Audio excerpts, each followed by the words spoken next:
प्रभु श्री राम होकर उनकी गोद में पधारे, माता कौशल्या की गोद में खेले कूदे बचपन उन्होंने बिताया। एक समय नारद जी आदि नारायण परमात्मा को, एक बार नारद जी ने भी जो है भगवान को श्राप दे दिया था।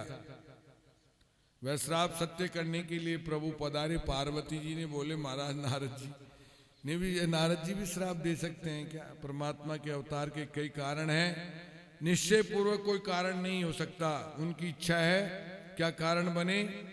गम्य अगम्य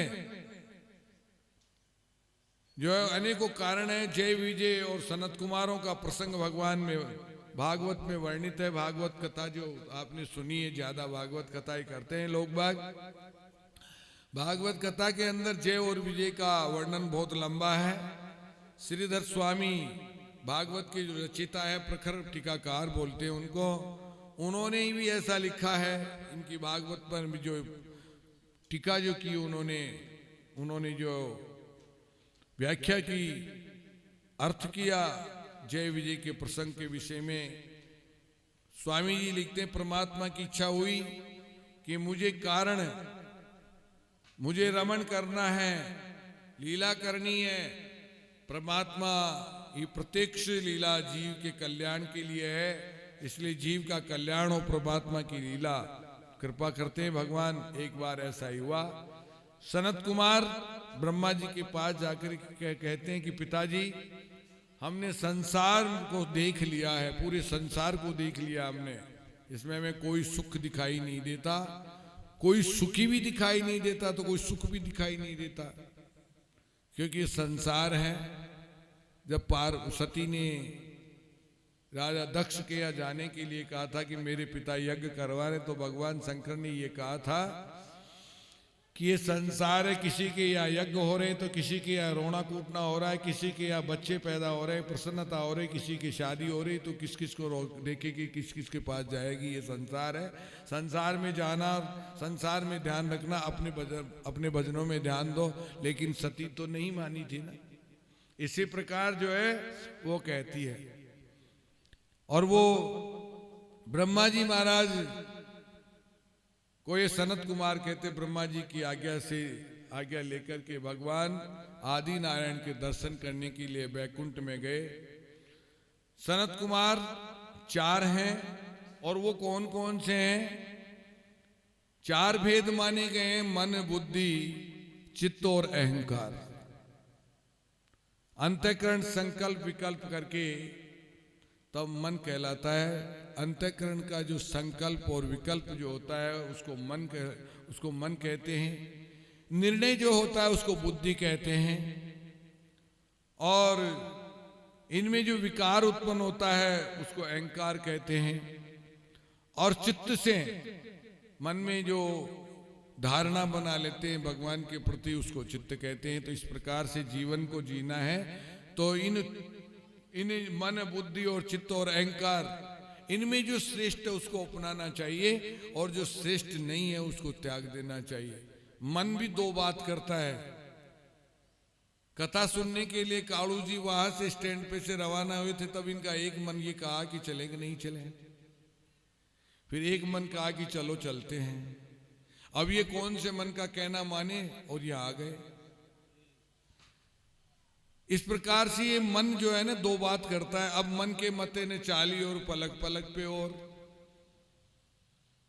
मन मरो माया मरीर, मर मर गया शरीर, और आशा तृष्णा ना मरीर, कह गए दास कबीर। मन के अनुसार अगर चलेंगे हम तो हमारे को नुकसान भी हो सकता है। मन के अनुसार अगर चलते हैं तो हमें कई बातें ऐसी होती है जो नहीं करनी चाहिए और कर लेते हैं, और उसका प्रतिफल, उसका रिजल्ट वो हमें सही नहीं मिलता है। इसलिए अहंकार को त्याग दीजिए, अपने इंद्रिय सुख को त्याग दीजिए, और भगवान के अंदर शुद्ध मन से, बुद्धि से, मन से चित्त को लगा दीजिए, आपका उद्धार हो जाएगा। इसलिए परमात्मा के दर्शन के अधिकारी ये सनत कुमार जो हैं, जाते हैं प्रभु का स्मरण करते हुए सनत कुमार भगवान के दर्शन करने बैकुंठ आते हैं। वैष्णव सिद्धांत से बैकुंठ को सबसे श्रेष्ठ माना गया है। बैकुंठ प्रभु का धाम है जहाँ आदि नारायण प्रभु विराजमान रहते हैं। परमात्मा पर नित्य विराजते हैं। कितने ही लोग जो है इस प्रकार से कहते हैं, मानते हैं कि गोलोक धाम, साकेत धाम, बैकुंठ धाम के देश विशेष हैं। अक्षर ब्रह्म एक पाद हैं, जगत त्रिपाद हैं, भगवान विराजते हैं। पुरुष और मनुष्य जो भी हैं, हमारे विचार, हमारे अंदर विकार ज्यादा उत्पन्न होते हैं, और वो विकार जो उत्पन्न होते हैं हमारे अंदर, उन विकारों के ऊपर हमने अगर विजयश्री प्राप्त कर ली तो हमारा जीवन सफल हो जाएगा। और अगर विकारों के ऊपर हमने विजयश्री नहीं प्राप्त की तो हमारा मन बिगड़ जाएगा। तो इसलिए परमात्मा का धाम त्रिपाद विभूति में है, जहाँ काम नहीं, जहाँ क्रोध नहीं, जहाँ शोक नहीं, लोभ नहीं, ऐसे भगवान जो है रजोगुण तमोगुण नहीं। और जहाँ ये चीजें होती है, रजोगुण तमोगुण होती है, वहीं पे ये सारे विवाद खड़े होते हैं। इसलिए इनको हम भटकने नहीं दें, हमारे पास में आने ही नहीं दें। और ये नहीं आएंगे तो हमारा उद्धार हो जाएगा। बैकुंठ धाम एक ऐसा धाम है जहां पर जाने के बाद में मनुष्य वापस लौट करके नहीं आता। बैकुंठ का अर्थ शुद्ध बुद्धि कहलाती है, जिनको बैकुंठ कहते हैं। बैकुंठ का अर्थ यह होता है जहां पर किसी प्रकार का कपट नहीं हो, शुद्ध विचारधारा, अर्थात सकामता वहां पर किसी प्रकार का। जब तक बुद्धि शरीर का चिंतन करती है, स्थूल वस्तु का ध्यान करती है, चिंतन में लगी रहती है, जड़ वस्तुओं का ध्यान करती है। जड़ वस्तुएं ये हमारी गाड़ी घोड़े सब जड़ वस्तुओं में आते हैं। सूक्ष्म निष्काम शुद्ध बुद्धि से महापुरुष जो है परमात्मा का साक्षात्कार करते हैं। शुद्ध बुद्धि जिसकी होती है, जिसका चित्त भगवान में लगा रहता है, वो भगवान का साक्षात्कार करते हैं। सूर्य का प्रकाश सर्वत्र रहता है, सभी जगह रहता है, फिर भी सूर्य का प्रखर प्रकाश अग्नि उत्पन्न कर सकता है। सूर्य का प्रकाश, सूर्यकांत जो मणि होती है, उसको थोड़ा सा दिखा दो, वो कपड़े को जला देती है। इसलिए बैकुंठ सबसे श्रेष्ठ धाम है। वहां पहुंचने पर जीव फिर संसार में वापस नहीं आता है। इस प्रकार से कहते हैं, यद गत्वा न निवर्तते तदाम परमम मम। वहां पर जाने के बाद वापस, बैकुंठ अति दिव्य धाम है। उसके 7 प्रकोटे हैं, समाधि के 7 अंग माने गए हैं। और ये 7 प्रकोटे आपके शरीर में भी हैं, जो यहां लिखा है, यम नियम आसन प्राणायाम प्रत्याहार ध्यान और धारणा। और इन 7 अंगों को सिद्ध करें, उसको परमात्मा का साक्षात्कार हो जाता है। अभी उसको सिद्ध कैसे करें? हमें प्राणायाम करना चाहिए, यम नियमों के अनुकूल रहना चाहिए, आसन लगा करके प्रभु का ध्यान करते रहना चाहिए, प्रत्याहार, ये सारी चीजें जितनी भी है, इनका हम अगर साधना करते हैं, यही 7 प्रकोटे वहां पर हैं, यही 7 प्रकोटे आपके शरीर में हैं। आदि नारायण भगवान आपके यहां भी विराजते हैं, लेकिन हम उनसे मिलना नहीं चाहते। उनसे मिलने के लिए मेहनत करनी पड़ती है, प्रभु की कृपा है ये। इसमें यहां पर दिया है कि दूध तो होता है, लेकिन दूध पीते हैं तो मक्खन का स्वाद नहीं आता, दूध में तो दूध का ही स्वाद आएगा। और दूध में हाथ डाल करके बाहर निकाल लो, मक्खन नहीं मिलेगा उसमें, तो दूध का याद, वो दूध ही लगेगा और कुछ नहीं है। अब दूध के अंदर से घी निकालना है तो उसके लिए मंथन करना पड़ेगा। मंथन करने के लिए उसके अंदर कुछ ऐसी वस्तु भी डालनी पड़ेगी जिससे वो जम जाए, और जमेगा तभी उसका जो मंथन करोगे तभी घी निकलेगा। तो इसी प्रकार से यहाँ कहते हैं कि आप जो है मन के अंदर प्रभु का ध्यान अगर करना चाहते हैं तो अपनी बुद्धि को स्थिर करो। यम नियम आसन और प्राणायाम प्रत्याहार ध्यान धारणा ये सब आप करेंगे तो आपकी व्यवस्थाएं बनेगी और फिर जो भी अड़चने वो सब दूर हट जाएगी। और उसी को कहते हैं सिद्धि। थोड़ी बहुत कुछ मिल जाती है तो मनुष्य अपने आप को पता नहीं क्या समझ बैठता है और वो कहने लग जाता है मैं ये कर दूंगा एक चुटकी में, और होता कुछ भी नहीं है और कर भी नहीं सकता। और अगर मान लो कुछ कर भी लेता है तो उसके लिए वो नुकसानदायक हो सकती है।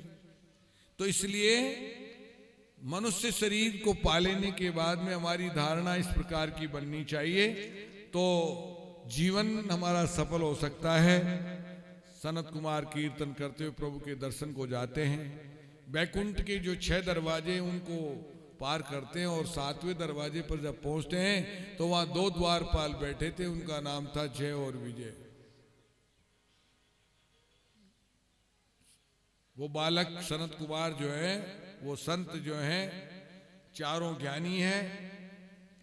स्वयं को बालक जैसा अज्ञानी मानते हुए ज्ञानी होने के बाद में भी ज्ञानी जन जो है बालकों जैसे अज्ञानी रहते हैं। ज्ञान अभिमान ना आवे इसलिए बालक जैसा रहना ही जरूरी है, ऐसा मन में विचार किया। सनत कुमार 7वें दरवाजे पे पहुंचे। 7वें दरवाजे पर जय विजय पहरा लगा रहे थे। चारों संतों को धीरे से अंदर जाने के लिए मना कर देते हैं, आप अंदर नहीं जा सकते। क्यों? बोले हमारे प्रभु का आदेश नहीं है हमारे को, इसलिए नहीं जा सकते। जय विजय का उल्लंघन करके जाना बहुत कठिन है। वो अपनी गदा को आगे लगा देते हैं, अब वो अंदर नहीं जा सकते। तो जय विजय का उल्लंघन करके तो अपन जैसे जाते बद्री नारायण, तो जोशी मठ से आगे जाकर के जय विजय नाम के 2 पर्वत आते हैं। उन पर्वतों को क्रॉस उनको पार करके फिर बद्री नारायण जाते हैं तो बड़ी दिक्कत आती है, बड़ी कठिनाई आती है। उन पहाड़ों को पार करने में बड़ी दिक्कत आती है। बहुत बड़े बड़े पहाड़ हैं, पहाड़ों को लांघने में लोग बहुत थक जाते हैं। सनत कुमार कहते हैं हम तो अपने माता पिता से मिलने आए हैं और तुम हमारे को रोक रहे हो, तुम ठीक नहीं कर रहे हो। जय विजय कहते महाराज जरा खड़े रहो, अंदर जाकर के हम पूछ के आते हैं, अगर अंदर से आदेश हो जाता है तो हम आपको क्यों रोकेंगे, जाओ आप। काम का छोटा भाई क्रोध और क्रोध का छोटा भाई काम, या उसको बड़ा मान लीजिए। ज्ञानी पुरुष आत्मदृष्टि से स्थिर रहते हैं और देह दृष्टि से जो है देह दृष्टि रखते हैं। देह दृष्टि रखने से शरीर का स्मरण चिंतन करने से काम जो है आता है, और काम जब अपने शरीर में प्रवेश करता है तो नाना प्रकार की व्यवस्थाएं हमारी बिगड़ जाती है। पुरुषों को काम त्रास देता है, इसलिए काम और क्रोध से दूर रहना चाहिए, इसके अधीन नहीं होना चाहिए। 7वां दरवाजा है उसका, जिसका ध्यान स्थिर होता है वो पीछे की धारणा बनती है, और जब धारणा बनती है तो प्रभु का स्मरण आता है। ध्यान करके धारणा कहलाती है, ध्यान करने से धारणा बनती है। ध्यान में स्थिर होने से सिद्धि मिलती है, और वो सिद्धि जो है मनुष्य को कार्य जो करते हैं हम वो उसके अंदर हमें सफलता प्राप्त होती है। योगी महात्माओं को जब सिद्धियां मिल जाती है तो उसका उपयोग करते हैं, और उपयोग करके कई लोगों का भला करते हैं। वो लोग विदेश में प्रतिष्ठा भी पा लेते हैं, कई लोग कई प्रकार की विदेश जो है प्रतिष्ठा भी पा लेते हैं। इस प्रकार से जो है जय विजय ने उनको मना कर दिया, जय विजय ने मना कर दिया। जय विजय को जो है सनत कुमारों ने श्राप दे दिया। सनत कुमारों की आंखें लाल हो गई, क्रोध में उन्होंने जय विजय को श्राप दे दिया। हम अधिकारी, हमारा अधिकार है, हम अधिकारी यहाँ आते हैं, हमारे अधिकार से आते हैं, हमें रोकने वाले आप कौन होते हो? फिर तुम विषमता क्यों करते हो? यहाँ बैकुंठ में आकर के भी तुम भेदभाव क्यों करते हो? ऐसा वो कहते हैं। वैष्णव तो सर्व संभव है, आप जो है वैष्णव हैं, विषमता तो राक्षसों में होती है, जो राक्षस लोग जो होते हैं उनमें होती है विषमता। आप में विषमता क्यों है? आप तो बैकुंठ में भगवान आदि नारायण के पास रहते हो। तुम इस भूमि पे, इस भूमि के लायक नहीं हो। कौन कहते हैं? सनत कुमार। जाओ तुम राक्षस हो जाओ और दैत्य कुल में तुम्हारा जन्म होगा, और एक बार नहीं 3 बार होगा, ऐसा कह देते हैं। इस प्रसंग के अंदर जो बड़ी उन्होंने सोचा कि हमने तो इनका कुछ किया ही नहीं, हमारा काम था द्वारपाल थे हम द्वारपालों को तो यही आदेश था कि भगवान हमें कहेंगे तो ही हम भेजेंगे, ऐसे कैसे भेजेंगे? द्वारपालों की गलती ही क्या थी? इस प्रकार से भगवान फिर सनत कुमारों को जब श्राप दे दिया तो भगवान दौड़ते हुए आए।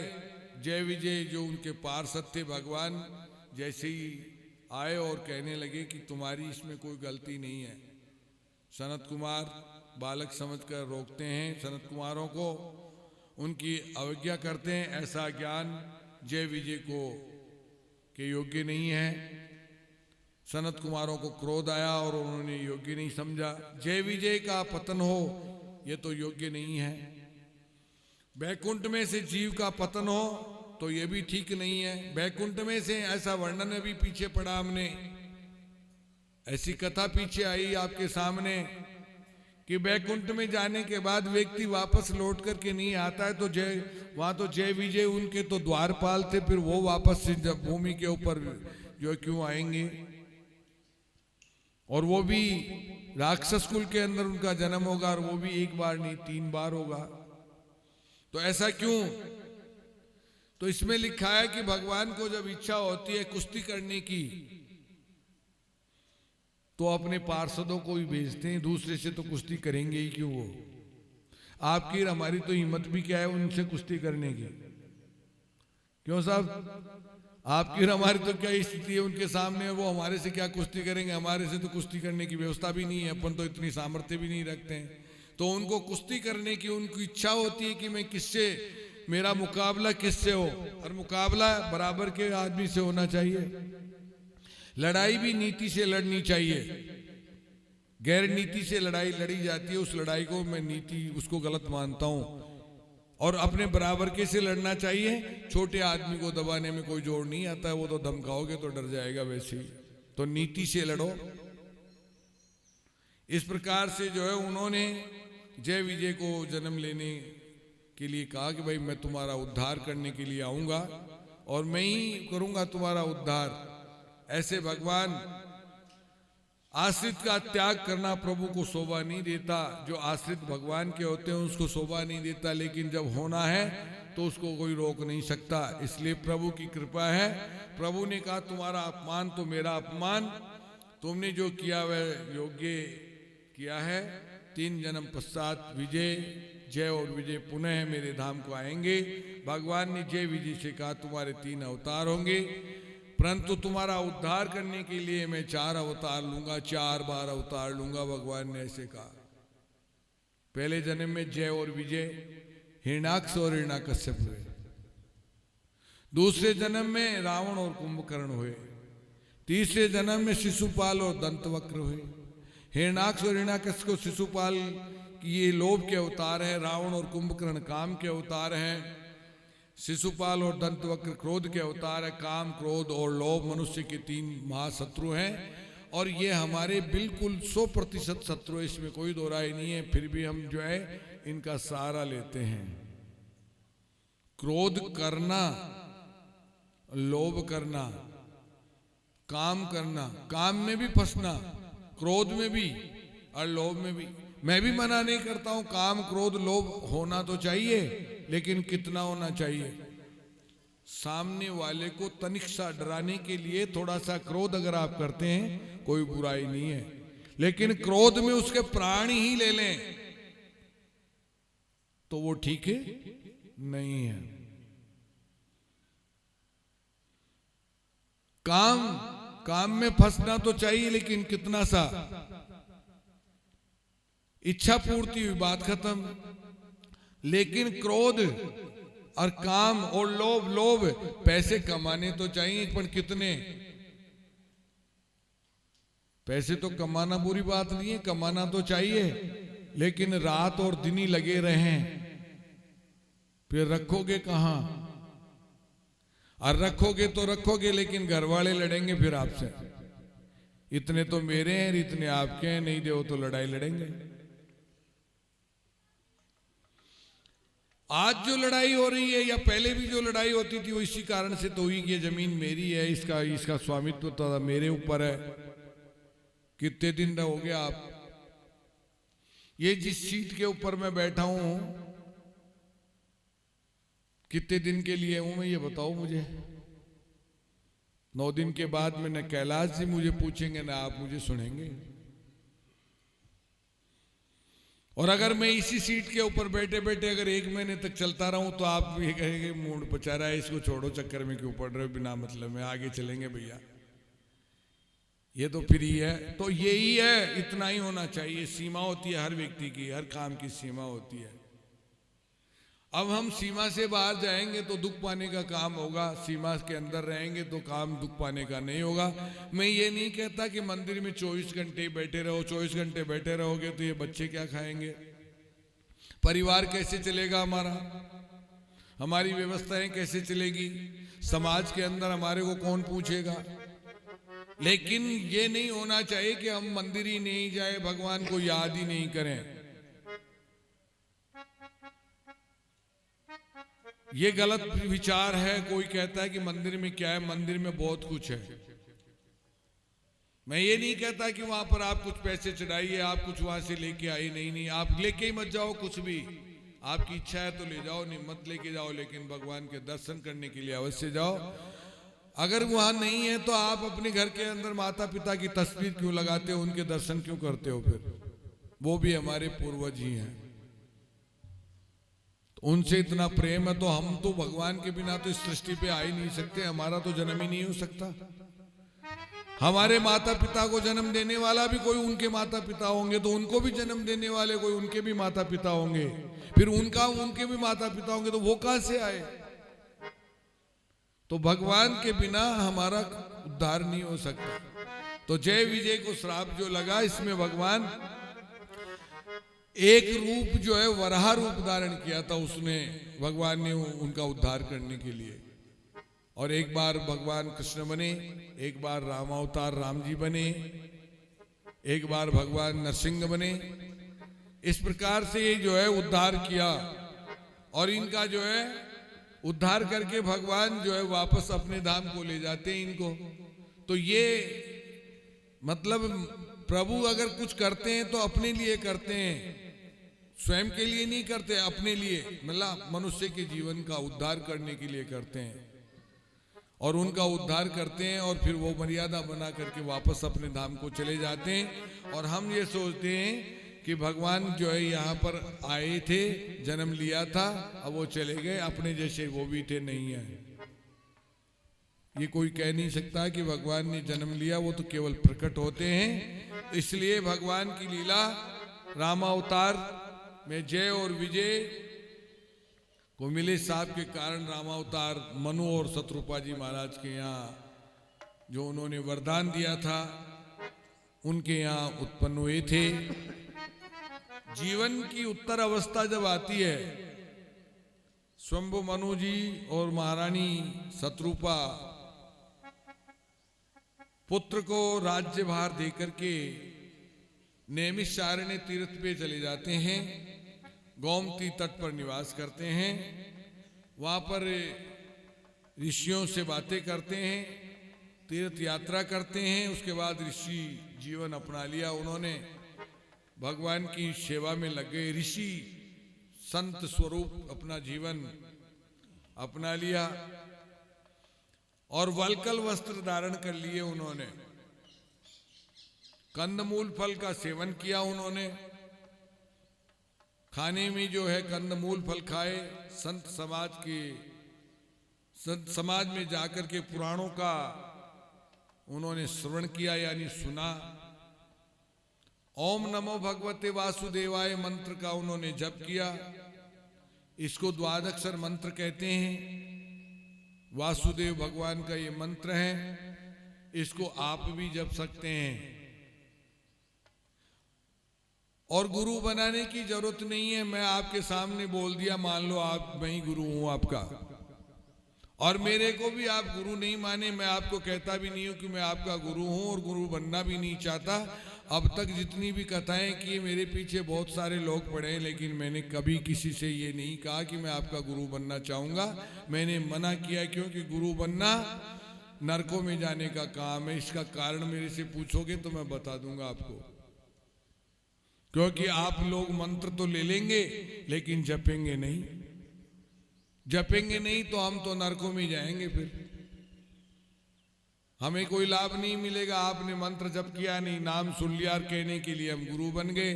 अब गुरु बन गए तो हमारी तो व्यवस्था बिगड़ गई भाई साहब। अब मंत्र तो दे दिया आप लोगों को, आपने गुरु मंत्र का जप नहीं किया, इसलिए गुरु बनना ही नहीं चाहते हम। हमें गुरु बनना ही नहीं है, हम तो जो जानते हैं वो सुना देते हैं, बात खत्म। आप सुन लो, अच्छी लगे तो रख लेना, और बुरी लगे तो मत रखना, छोड़ देना। तो नमो भगवते वासुदेवाय द्वादक्षर मंत्र का जप करना प्रारंभ कर दिया। सच्चिदानंद स्वरूप परमात्मा का ध्यान करने लग गए, और ध्यान करते करते भगवान में लीन हो गए। धीरे धीरे भक्ति बढ़ती गई, और भगवान के दर्शन बड़ी कठिनता से होते हैं। भगवान के दर्शन ऐसे सीधे सीधे नहीं होते। तपस्या का आचरण किया, कंद मूल फल का त्याग कर दिया। जो कंद मूल फल खाते थे उसका भी त्याग कर दिया। भक्ति करने लगे। इस प्रकार 6000 वर्ष बीत गए मनु महाराज और शत्रुपा जी को। तब उन्होंने जल का भी त्याग कर दिया। जल पी करके रहने लग गए, फिर तो जल का भी त्याग कर दिया।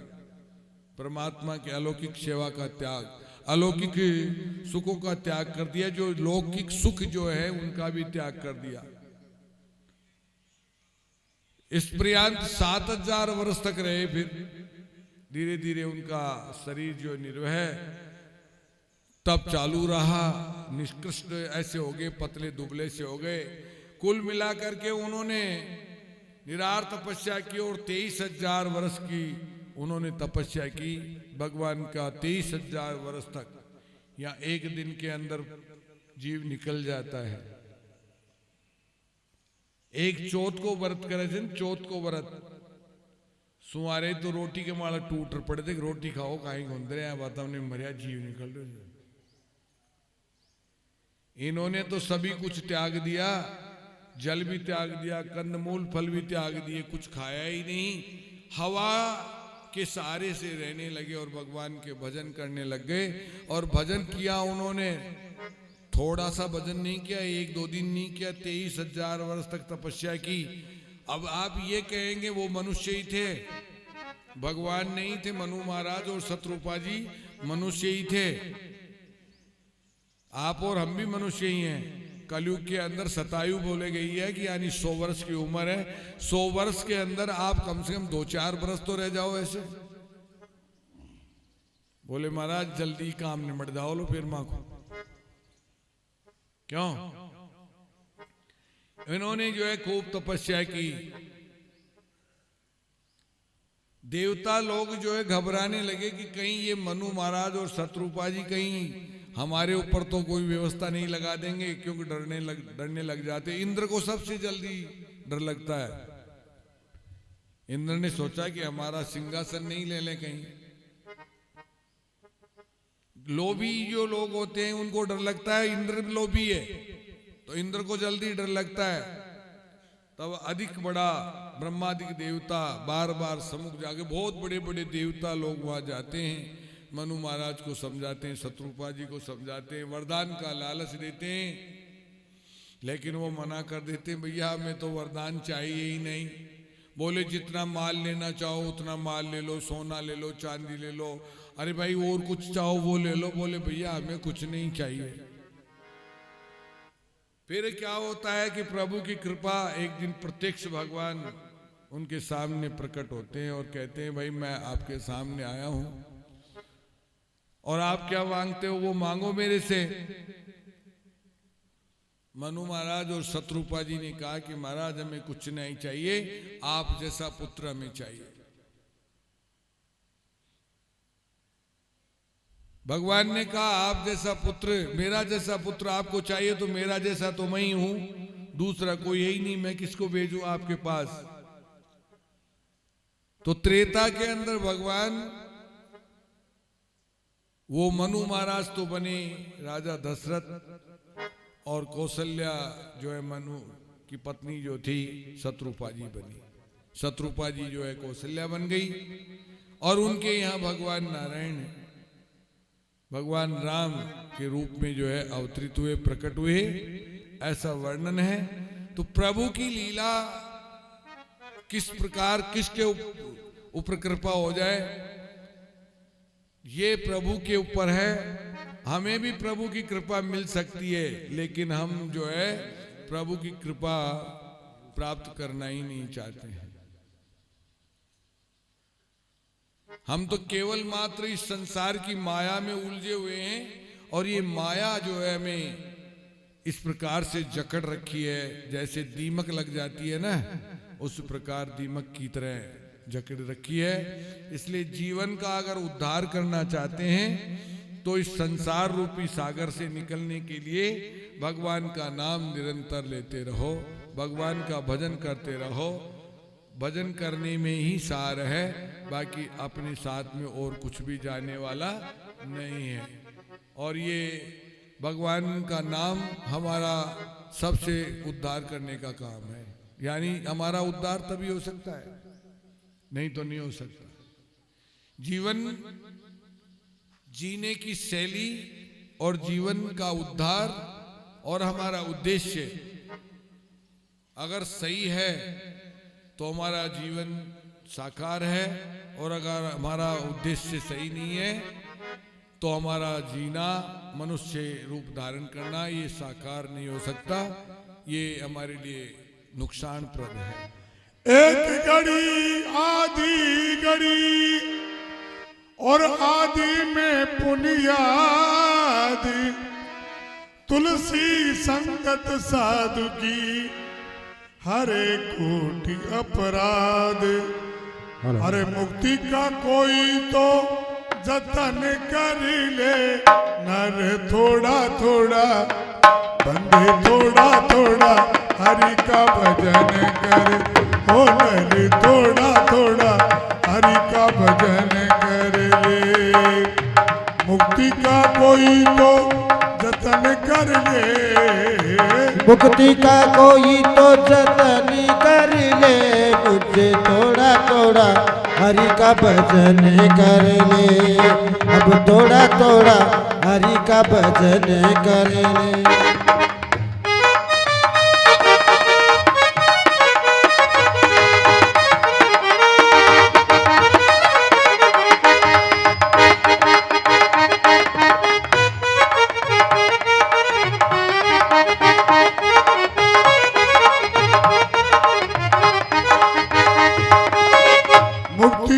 कोई तो जतन कर ले, मुक्ति का कोई तो जतन कर ले। ओ बंदे थोड़ा थोड़ा नर थोड़ा थोड़ा हरि का भजन कर ले। अब थोड़ा थोड़ा हरि का भजन कर ले।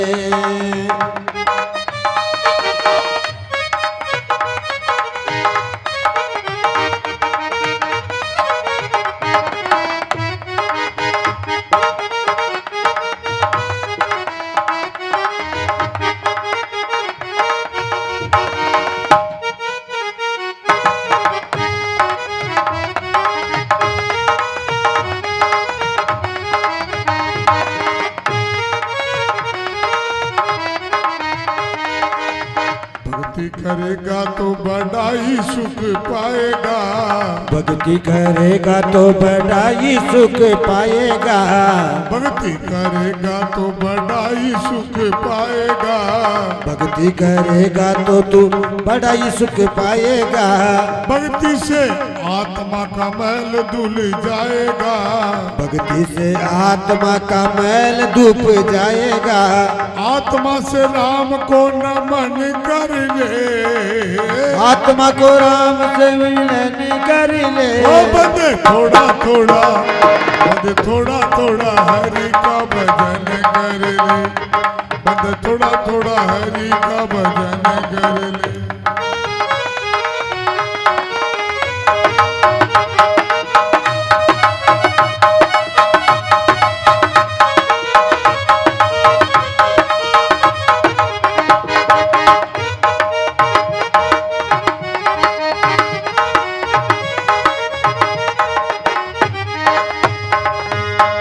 संगत कर अच्छे लोगों की, संगत कर ले अच्छे लोगों की, संगत कर अच्छे लोगों की, अच्छी संगत कर अच्छे लोगों की, संगत करे अच्छे लोगों की, दवा मिल जाएगी सभी लोगों की, दवा मिल जाएगी सभी लोगों की, जिंदगी को अपनी चमन कर ले, जिंदगी को अभी तो चमन कर ले। ओ बंदे थोड़ा थोड़ा, बंदे थोड़ा थोड़ा हरि का भजन कर ले, थोड़ा थोड़ा हरि का भजन कर ले।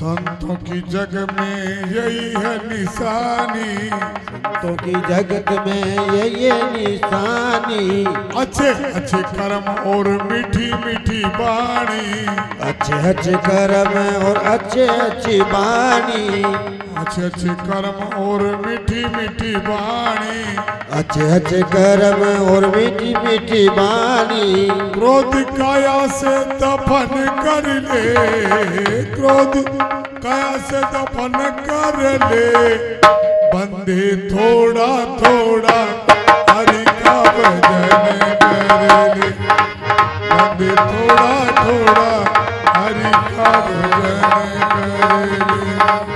हरि रामा राम रामा हरे हरे, हरे रामा राम रामा हरे हरे, हरे रामा हरे रामा हरे रामा हरे रामा, हरे कृष्णा कृष्णा कृष्णा हरे हरे कृष्णा हरे कृष्णा हरे कृष्णा हरे कृष्णा, हरे रामा राम रामा हरे हरे, हरे रामा हरे रामा हरे रामा हरे रामा, हरे राम राम राम हरे हरे, हरे राम राम राम हरे हरे, हरे राम राम राम हरे हरे, हरे राम राम राम हरे हरे, हरे राम राम राम हरे हरे, हरे राम राम राम हरे हरे, हरे राम राम राम हरे हरे, हरे राम राम राम हरे हरे, हरे कृष्णा कृष्णा कृष्णा हरे हरे, हरे कृष्णा कृष्णा कृष्णा हरे हरे, हरे राम राम हरे हरे, हरे राम राम राम हरे हरे, हरे कृष्णा कृष्णा कृष्णा हरे हरे, हरे कृष्णा कृष्णा कृष्णा हरे हरे, हरे राम राम राम हरे हरे, हरे राम राम हरे हरे, हरे कृष्णा कृष्णा कृष्णा हरे हरे, हरे कृष्णा कृष्णा हरे हरे, हरे राम राम हरे हरे, हरे राम राम हरे हरे, हरे कृष्णा कृष्णा हरे हरे, हरे कृष्णा कृष्णा कृष्णा हरे हरे, हरे राम राम हरे हरे, हरे राम राम हरे हरे, हरे कृष्णा कृष्णा कृष्णा हरे हरे, हरे कृष्णा कृष्णा कृष्णा हरे, बंदे थोड़ा थोड़ा हरि का भजन करे, बंदे थोड़ा थोड़ा हरि का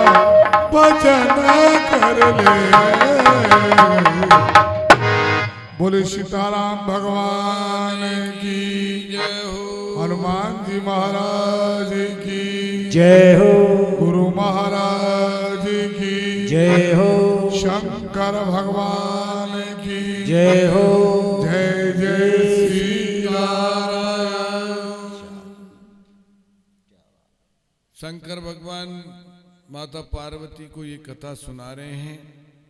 पार्वती को कह रहे हैं कि पार्वती, प्रभु के अवतार होने के कई कारण हैं, एक से एक विचित्र है। राम जन्म करे हेतु अनेका, परम विचित्र एक ते एका। कल्प कल्प प्रति प्रभु अवतरही, चारु चरित्र नाना विधि करही।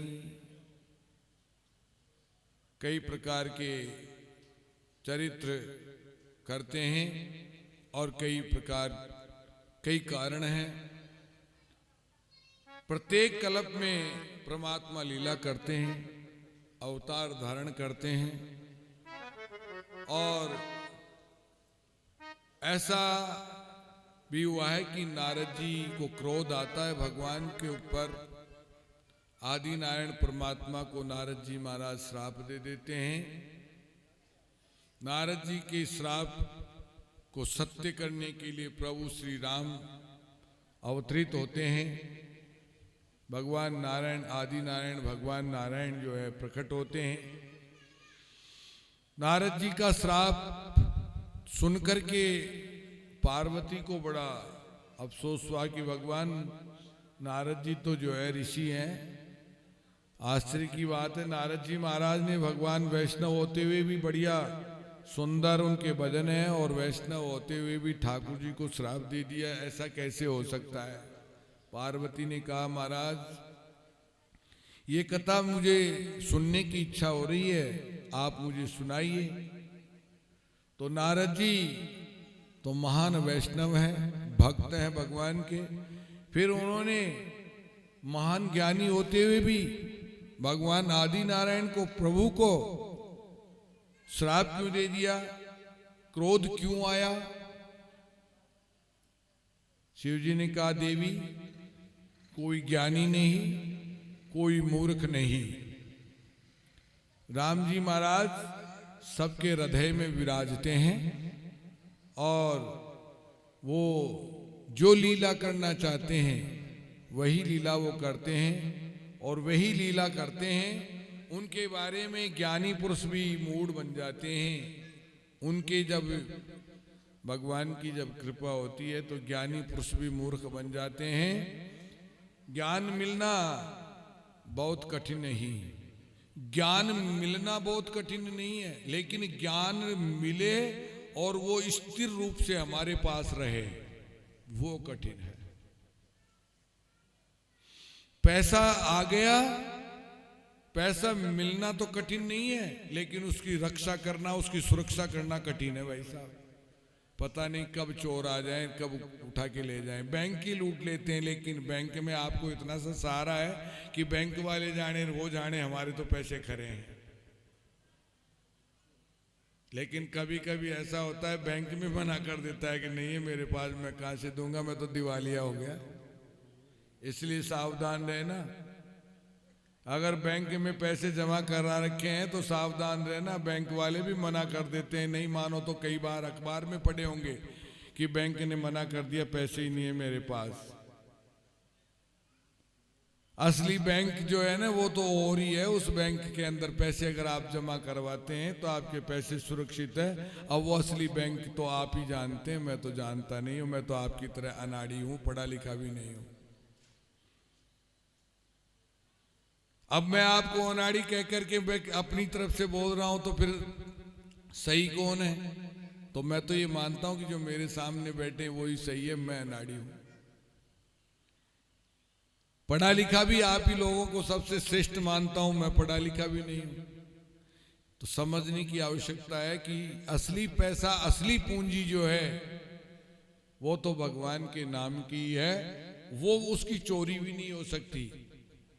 उसको लेकर के भी कोई नहीं जा सकता, वो तो पुख्ता है, इसमें कोई संदेह नहीं है। तो नारद जी के बारे में पार्वती जी ने ये सुना कि वो ऐसे श्राप देती है, तो उनको बड़ा दुख हुआ कि वो तो ज्ञानी थे, समझदार थे, तीनों लोकों में घूमते हैं, देव ऋषि नारद कहलाते हैं, और उन्होंने भगवान नारायण को श्राप दे दिया, ये तो श्रेष्ठ बात नहीं है।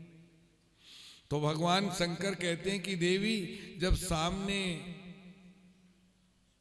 आते हैं भगवान के, तो बड़े बड़े विज्ञानी भी मूढ़ बन जाते हैं, यानी मूर्ख बन जाते हैं। ज्ञान मिलना तो कठिन नहीं है, लेकिन ज्ञान स्थिर रखना कठिन है। ज्ञान स्थायी रहे तो वो है कठिन। ये मानव शरीर एक घड़ा है, इसमें से इंद्रिय रूपी 9 छिद्र हैं, 9 छिद्र हैं इसके अंदर, एक एक छिद्र में से ज्ञान बह जाता है। एक एक छिद्र जो होता है उसमें से ज्ञान बह जाता है। इस प्रकार इस ज्ञान को ठहराने के लिए राम रूपी अगर आपके पास ढक्कन है तो लगा सकते हैं, अगर राम रूपी ढक्कन आपके पास नहीं है तो आप नहीं लगा सकते। ज्ञान बह जाएगा, ज्ञान रुकेगा नहीं, और ज्ञान नहीं रुकेगा तो फिर अपने को उसका फल मिलेगा नहीं। इसलिए ज्ञान को रोकने के लिए भगवान का निरंतर ध्यान करें तो ही ज्ञान रुक पाएगा, अन्यथा नहीं रुक पाएगा। पुस्तक को पढ़ने से ज्ञान तो मिलता है और ज्ञान की बातें भी करते हैं, लोगों को सुनाते भी हैं, लेकिन हम कितना उसका अनुसरण करते हैं, हम उसको कितना मानते हैं, ये हमारे ऊपर है। हम मानते हैं कि नहीं मानते, ये भी हमारे ऊपर ही है। पुस्तक को पढ़ तो लिया हमने कह भी दिया कि हमने 2-2 बार, 4-4 बार, 5-5 बार पढ़ लिया हमने, लेकिन उसके अनुकूल आचरण हमने किए कि नहीं किए? अगर उसके अनुकूल आचरण नहीं किए तो पढ़ना और नहीं पढ़ना दोनों ही बराबर है। आपने पढ़ाई की जब तो 2-2 4 जोड़ना सीख गए, नहीं तो 2-2 4 जोड़ना नहीं आता।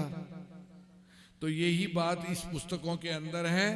धन जो दूसरों के हाथ में है वह धन नहीं, पुस्तक का ज्ञान कोई ज्ञान नहीं। तो ये पुस्तक का जो ज्ञान होता है ये स्थायी नहीं होता।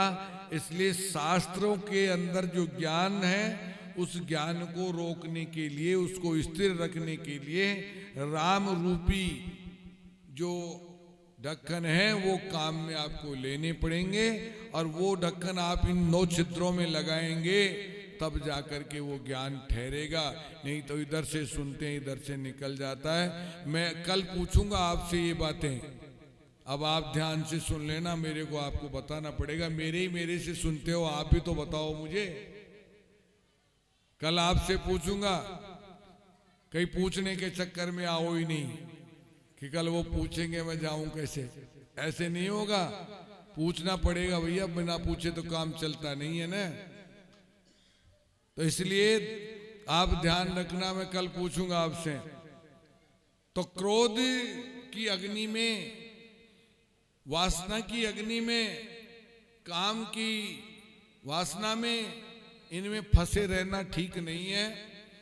कर्म करना जरूरी है। हमारे साथ में बहुत सारा सिस्टम जुड़ा हुआ है। हमारे बच्चे हैं, हमारा परिवार है, हमारी बहनें हैं, हमारी बुआ जी है, ये सब जुड़ी हुई हैं। इनको भी हमें देना है, ये बात सही है, लेकिन देना कैसे है? इतना भी नहीं है कि उन्हीं को देते रहे और हमारा काम बिगाड़ते रहे, ऐसा भी नहीं होना चाहिए। समय पे उनको भी दे और काम अपना भी होता रहे, ये सिस्टम भी होना चाहिए। यानी मैंने ये नहीं कहा कि आप कर्म मत करो, पैसे मत कमाओ, केवल भगवान का इनाम लो, ये भी नहीं कहा। लेकिन कर्म करोगे आप, उसके साथ में आप लोगों को, क्योंकि हमारे को भगवान ने भेजा है, हम किसी न किसी का लालन पालन करने के लिए आए, हमारा दायित्व बनता है। माता पिता ने हमारे को पाल पोस करके बड़ा किया, हमारे भी बच्चे, हमको उनका भी पाल पोस करके हम बड़ा करेंगे। तो ये जिम्मेदारियां बनती है, लेकिन इन जिम्मेदारियों के पीछे हम भगवान को भूल जाएं, ये ठीक नहीं है। इसलिए भगवान की कृपा हमारे ऊपर बनी रहे। दिव्य भूमि देख करके नारद जी महाराज में भक्ति बढ़ गई। कहाँ पर? वो एक बार कीर्तन करते करते जा रहे थे और कीर्तन करते करते ऐसी जगह पे पहुंच गए, वहाँ जो है सुंदर सा स्थान था, गंगा का किनारा था।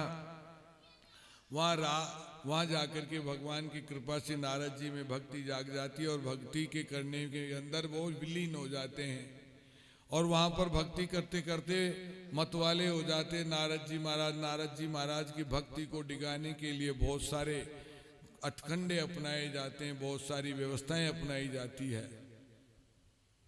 अप्सराएं वहाँ जाती है, बसंत ऋतु चले जाती है, काम वहाँ चले जाता है, कामदेव भी वहाँ से जो है निराश होकर के लौट आता है, वो भी वहाँ जो है जीत नहीं पाता है। गंगा का किनारा और परमात्मा का ध्यान, आदिनारायण भगवान का ध्यान करते करते उनकी समाधि लग जाती है। कौन?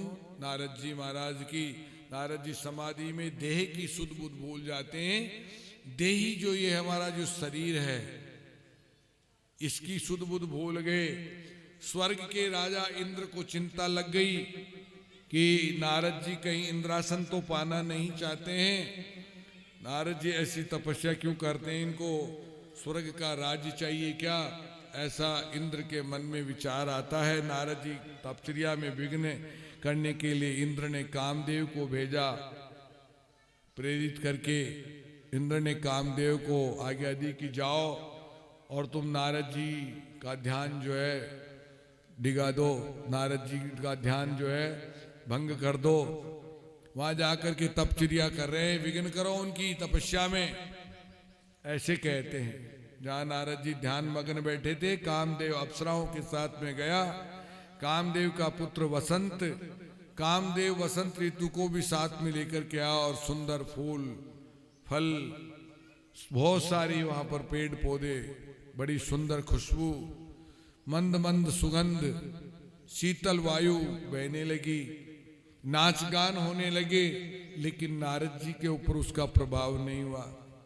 जगत को देखने से मन काम में आता है, यानी मन में काम भावना जागृत हो जाती है, जगत सुंदर है ऐसा समझ करके देखने में मन के अंदर काम प्रवेश कर जाता है। और ये काम प्रवेश करता है तो ये भजनों में विघ्न कर देता है, बाधाएं उत्पन्न कर देता है। इसलिए संसार में जन्मो तो जरूर, लेकिन फंसो मत, फंसोगे तो दुख पाओगे। नारद जी महाराज ने काम पर विजय श्री प्राप्त कर ली।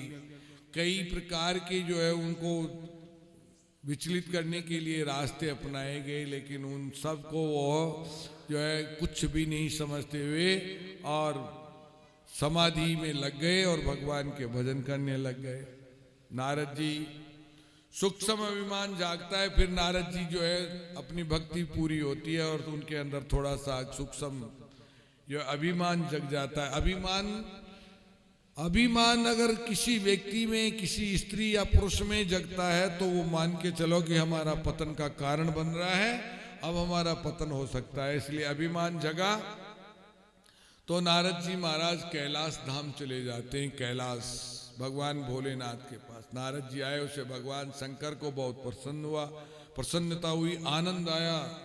नारद जी से भगवान ने उठ करके स्वागत किया नारद जी का, और नारद जी का स्वागत किया, आसन दिया, बिठाया। बोले नारद जी बहुत दिनों बाद में आए हो, कहाँ चले गए थे?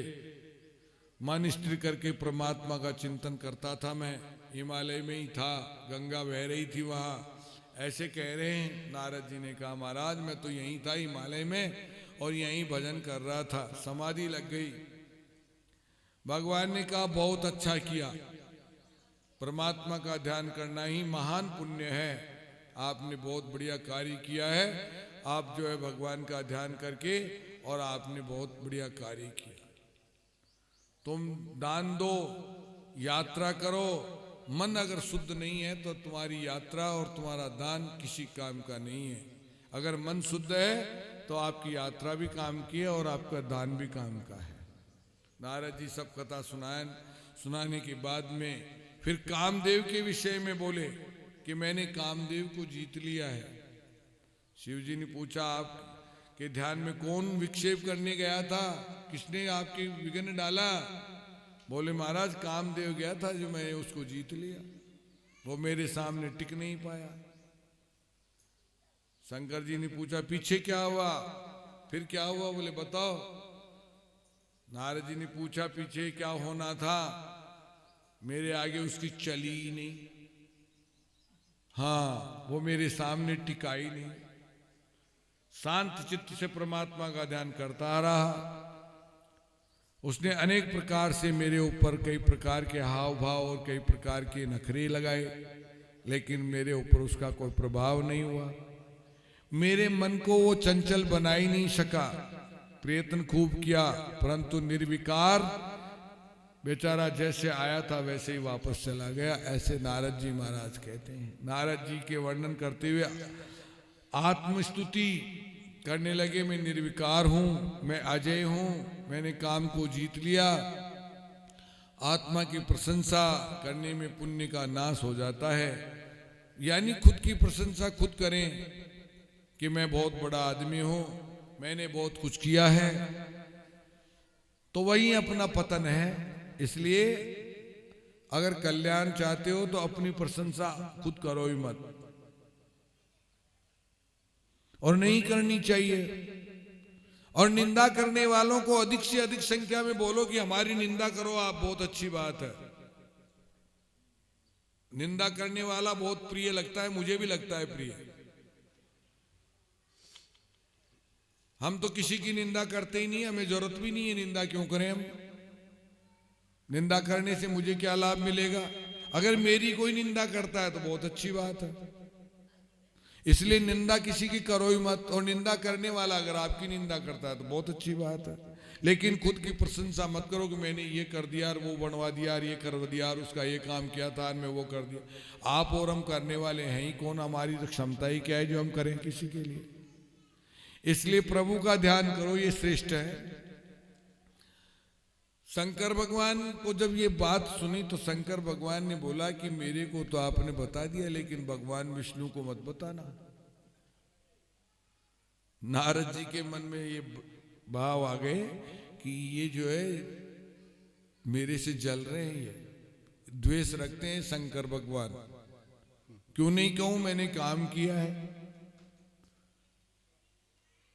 तो ब्रह्मा जी के पास में भी चले गए। ब्रह्मा जी ने भी जाकर के कह दिए कि साहब ऐसे ऐसे मैंने तपस्या की थी, और तपस्या के अंदर मैंने कामदेव को जीत लिया। उसने मेरे भजनों में खूब विघ्न डाला, खूब जो है विक्षेप किया, लेकिन मैंने उसकी परवाह नहीं की, मेरे मन को चंचल बना ही नहीं सका। इसलिए मैं तो जो है काम को जीत के आ रहा हूँ, मैंने तो भगवान के भजन किए। ब्रह्मा जी ने कहा चलो कोई बात नहीं, आपने बहुत अच्छा काम किया, श्रेष्ठ काम किया, लेकिन भगवान विष्णु को मत बोलना। बोले ये भी जलते हैं मेरे से, ये भी द्वेष रखते हैं, ईर्ष्या रखते हैं मेरे से। अब ईर्ष्या की जब वहां बात आ गई तो विचार गए, तो वो देखे कि ये भी जलते हैं, तो विष्णु भगवान के पास चले गए। विष्णु भगवान के पास में गए। भगवान विष्णु ने भी भगवान की कृपा से नारद जी महाराज का स्वागत किया, आसन दिया, बिठाया। बोले नारद जी महाराज इतने दिन कहाँ चले गए थे? बोले हिमालय पर्वत में गंगा बह रही थी, वहां पर मुझे बड़ा सुंदर स्थान लगा, मैं वहां बैठ करके तपस्या करने लग गया। भगवान की कृपा से मेरा ध्यान लग गया, समाधि लग गई। फिर क्या हुआ? बोले फिर ये हुआ कि महाराज जो है कामदेव मेरे पास में गया और मेरे कार्य में विघ्न डालने की प्रयास किया उसने। फिर क्या हुआ? बोले मैं उसको जीत लिया, मैं तो काम जीत हूं, मुझे तो कोई चिंता ही नहीं है महाराज, मेरे ऊपर कोई फर्क नहीं पड़ता। भगवान अपने भक्त के ऊपर जब अहंकार आता है तो भगवान अपने भक्त के ऊपर कृपा करते हैं, उसको किसी न किसी ऐसे जाल में फंसा देते हैं तो उसके पास कोई जवाब नहीं रहता। कामदेव को इंद्र ने भेजा था, लेकिन उसकी जो है कुछ भी नहीं चली। अब उन्होंने देखा कि नारद के अंदर जो है अहंकार आ गया, अभिमान आ गया, इस अभिमान को दूर करने की आवश्यकता है। तो दूर करने के लिए भगवान के पास में से जैसे ही नारद जी निकले और एक बहुत बढ़िया सुंदर नगरी का निर्माण कर दिया भगवान ने, जो स्वर्ग से भी ऊपर, स्वर्ग से भी ऊपर अति सुंदर विशाल नगरी बना दी। शील निधि राजा वहां का राजा बन गया और उस विस्तार कर दिया उसका। उधर से नारद जी निकल रहे थे तो वह देखा कि यहाँ पर तो इतने बड़े तंबू, टेंट, डेरे सारे लगे हुए हैं, ये क्या चीज चक्कर है, ऐसी बस्ती तो मैंने देखी ही नहीं, ऐसा स्थान तो देखा ही नहीं, ये कहाँ से आ गया। इस नगरी को मैंने पूरे ब्रह्मांड में घूम के आता हूँ, तीनों लोकों में घूमता हूँ, लेकिन मैंने ऐसी सुंदर नगरी तो देखी ही नहीं। उस शीलनिधि राजा की जो बच्ची थी, कन्या थी, उसका नाम था विश्वमोहिनी। परमात्मा की कृपा है, परमात्मा की लीला है। नारद जी बैकुंठ से जा ही रहे थे, मार्ग में प्रभु ने माया का विस्तार किया। सुयोजन एक अति सुंदर विशाल जो है दिव्य नगरी, उस नगरी का राजा शीलनिधि। राजा राज्य करते हैं, नारी स्त्री पुरुष सब सुंदर हैं, नगरी भी बड़ी सुंदर है, कामदेव के समान सुंदर है, सब ज्ञानी हैं। बैकुंठ के समान जो है दिव्य भूमि है। नारद जी को आश्चर्य हुआ कि ये नगरी तो मैंने कभी देखी ही नहीं।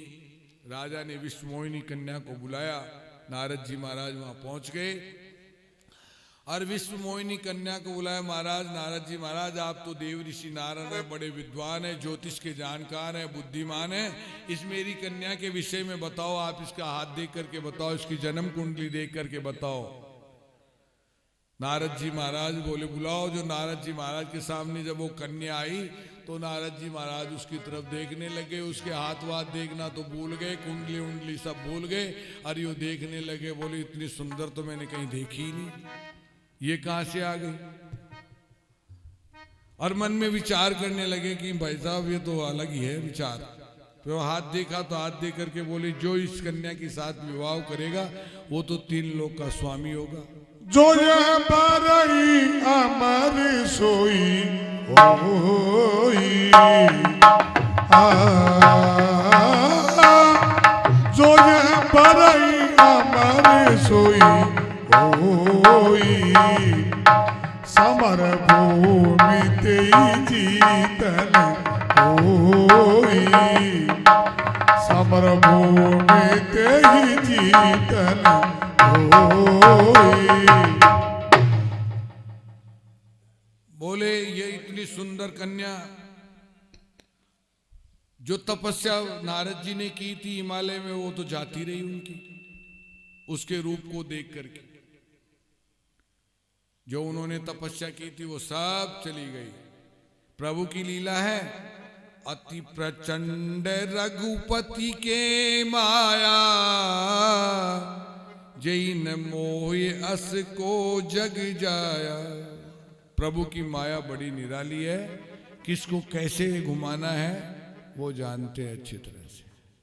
परमात्मा की माया को कोई नहीं जानता। अब उसके हाथ वगैरह को देख करके और विचार किया कि अगर अपना विवाह इस कन्या के साथ में हो जाए तो एक तो अमर हो जाएंगे, दूसरी बात त्रिलोकी का राज मिल जाएगा, और आपनों भी घर बस जाओ तो बुराई भी कहीं से साथ। नारद जी महाराज ने सोचा कि अब क्या करें, अपने को इस कन्या के बराबर ही सुंदर रूप मिलना चाहिए। तो वो भगवान को याद के बोले अपन वापस चलेंगे जितनी देर में तो इसका विवाह हो जाएगा, कहीं दूसरा कोई ले गया तो क्या करेंगे। भगवान को याद करते हैं, भगवान सामने प्रकट हो जाते हैं। भगवान बोले नारद जी क्या बात है। बोले महाराज मेरे को सुंदर रूप दे दीजिए। बोले क्यों, ऐसी क्या बात है। बोले आप मुझे मेरे से मत पूछो महाराज, मेरे को सुंदर रूप दे दो आप तो। बोले बताओ। बोले आप तो हरि रूप है, हरि रूप ही दे दीजिए। हरि रूप, हरि नाम बंदर भी होता है, भगवान ने बंदर का रूप दे दिया नारद जी।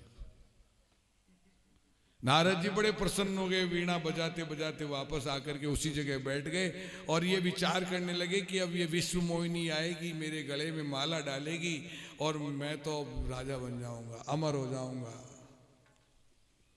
नारद जी जैसे आप बैठे हैं सोफा लगा करके, ऐसे सोफा के ऊपर बैठे थे बड़े सुंदर, और मन में कई प्रकार के विचार, अब मेरा विवाह होगा। घूमते घूमते विश्वमोहिनी आती है और जैसे ही नारद जी के पास में आती है तो जोर से दौड़ती है। बोले ये कौन आ गया, बंदर कहां से आया। नारद जी को देख करके जोर से दौड़ती। नारद जी ने देखा ऐसी क्या बात होगी, इतने सुंदर हो गए क्या अपन। वहां पर दो शिव जी के गण बैठे हुए थे। उन्होंने भी उधर देखा कि भाई कैसा गई, इसके पास में आती भगी क्यों, क्या बात है। बोले महाराज, हाँ बोले बोलो। बोले महाराज बहुत सुंदर हो आप। बोले कैसे। बोले पूछो मत, जब ही तो विश्व मोहिनी बग गई, नहीं तो रुकती यहां पर। बोले कैसे सुंदर कैसे। बोले जाओ अपना मुंह जो है आईने में देखो। उस समय आईना तो था नहीं। जाओ बोले कोई पानी का जो स्थान है उसमें अपना चेहरा देख के आओ। तो प्रतिबिंब देखा तो नारद जी आग बबूले हो गए। बोले रे मैं भगवान से सुंदर रूप के लिए कहा था और मुझे बंदर का रूप दिया। और भगवान को उसी समय जो है वहां से दौड़ते हुए गए और श्राप दे दिया। बोले तुम जो है बिल्कुल छलिया हो, नालायक हो तुम, मैं तुमको श्राप देता हूं। नारद जी महाराज जो है जाते हैं और भगवान को श्राप दे देते हैं कि आप जो है मेरी साथ में छल कपट किया है, इसलिए मैं आपको श्राप देता हूं। पर संपदा सकऊं नहीं देखी, पर संपदा सकऊं नहीं देखी, पर संपदा सकऊं नहीं देखी, तुमरे ईर्ष्या कपट विशेषी। आपको जो है दूसरे की संपत्ति को देख करके ईर्ष्या होती है। आप मेरे विवाह नहीं करवाना चाहते थे। और उसी समय भगवान की कृपा ऐसी होती है कि श्राप देने से पहले ही भगवान वहां पर पहुंच जाते हैं और पहुंच करके और वहां उसी सोफा पे आकर के बैठ जाते हैं, सुंदर रूप धारण करके। विश्व मोहिनी उनके गले में माला डाल देती है और वो रथ पे बिठा करके लेके चले जाते हैं। जब रथ पे बिठा करके लेके चले जाते हैं तो भगवान को श्राप देने के लिए नारद जी जाते हैं। तो न तो वहां कोई रथ था, न कोई वहां पर कोई सुंदर रूप था, न कोई विश्व मोहिनी थी, न शीलनिधि राजा की कोई नगरी थी। भगवान ने कहा नारद जी कुछ नहीं है,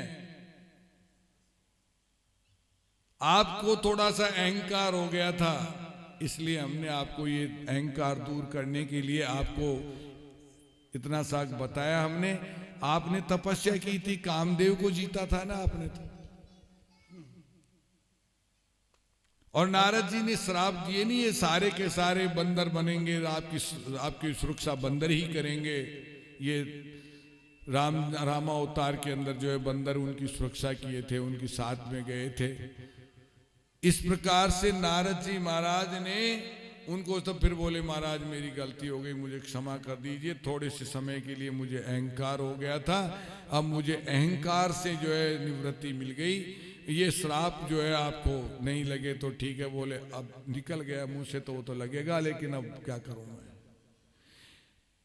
भटक तो जाते हैं हम, इसमें कोई संदेह नहीं है, लेकिन भटकने के पीछे कारण क्या होता है इसके विषय में हम ध्यान नहीं देते हैं। अगर विश्व मोहिनी नहीं बताते तो नारद जी और ज्यादा अभिमान में आ जाते, अहंकार में आ जाते, और अहंकार में आते तो फिर उनका पतन हो जाता। हमारे कमाए हुए धन के ऊपर अहंकार करेंगे हम तो हमारे को नुकसान पहुंचाएगा वो। फिर अगर हमने कमाया नहीं, वैसे ही हमारे पूर्वजों की मान लो क्या और कोई कर लो, बेच दे कर दें, तो उसमें तो क्या है कि वो तो हमारा माल था, हमने बेच दिया, बात खत्म। लेकिन कमा करके तो कुछ नहीं किया, तो ये हमारे लिए नुकसान का सौदा है। तो नारद जी महाराज बड़े व्याकुल हो जाते हैं और व्याकुल होकर के भगवान से प्रार्थना करते कि प्रभु हमने तो जो है आपको श्राप दे दिया, आप जो है मेरे को जो है इस तरीके का रूप दिया, लेकिन भगवान की लीला अलग थी। कोई राजमहल नहीं, कोई शीलनिधि राजा नहीं, कोई सुयोजन नगरी नहीं, अकेले परमात्मा नारद जी प्रभु से मिलते हैं। माया का आकर्षण किया, नारद जी ने अपने स्वरूप को देख करके नारद जी को विश्वास हुआ कि प्रभु की माया थी, मैंने जो है भगवान को गलत श्राप दे दिया, मेरी बुद्धि बिगड़ गई थी, मैंने कर्कश वाणी से अनुचित शब्द कह दिए भगवान को। क्रोध में आकर के किसी को अनुचित शब्द बोलना भी ठीक नहीं है। और फिर काम बिगाड़े आप और फिर पाछे पछताए, जो सतुना हो जाता है। तो काम बिगाड़ो और फिर पछताओ तो ये ठीक नहीं है। क्रोध आ जाता है, ये हम नहीं कहते कि नहीं आता, लेकिन उसके ऊपर थोड़ा सा अपना कंट्रोल रखना चाहिए। अपने मन के ऊपर हमारा स्वयं का अतिक्रमण होना चाहिए। दूसरे का अतिक्रमण इस शरीर के ऊपर या इस मन पे अगर होता है तो हमारा पतन है, हमारा नुकसान है, हमारा फायदा नहीं, हम दुख पाएंगे।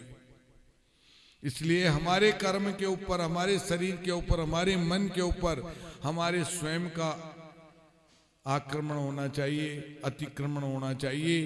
दूसरे का आक्रमण या अतिक्रमण होना ये ठीक नहीं है। अपनी स्व विवेक, अपनी बुद्धि से निर्णय लें, दूसरे के कहने से निर्णय नहीं लें। मैं तो आपको ये कहूँगा कि भैया ये दीवारें जो बनी हुई है इसके सोने की परत लगानी है, जब भी आनंद आएगा। मेरे कहने से सोने की परत तो लगा दोगे, लेकिन फिर कल दूसरे लोग आएंगे तो वो क्या कहेंगे, या जिससे ले करके आपने लगाया वो आपसे मांगने लग जाएंगे। इसलिए स्व विवेक निर्णय लेना चाहिए। जितनी हमारी सोच है उतने ही पांव पसारनी चाहिए, ज्यादा पांव पसारना ठीक नहीं है, ये हमारे जीवन के लिए भी उचित नहीं है। इसलिए भगवान के भजन करो और जितना हमें मिले उसी में संतोष करो।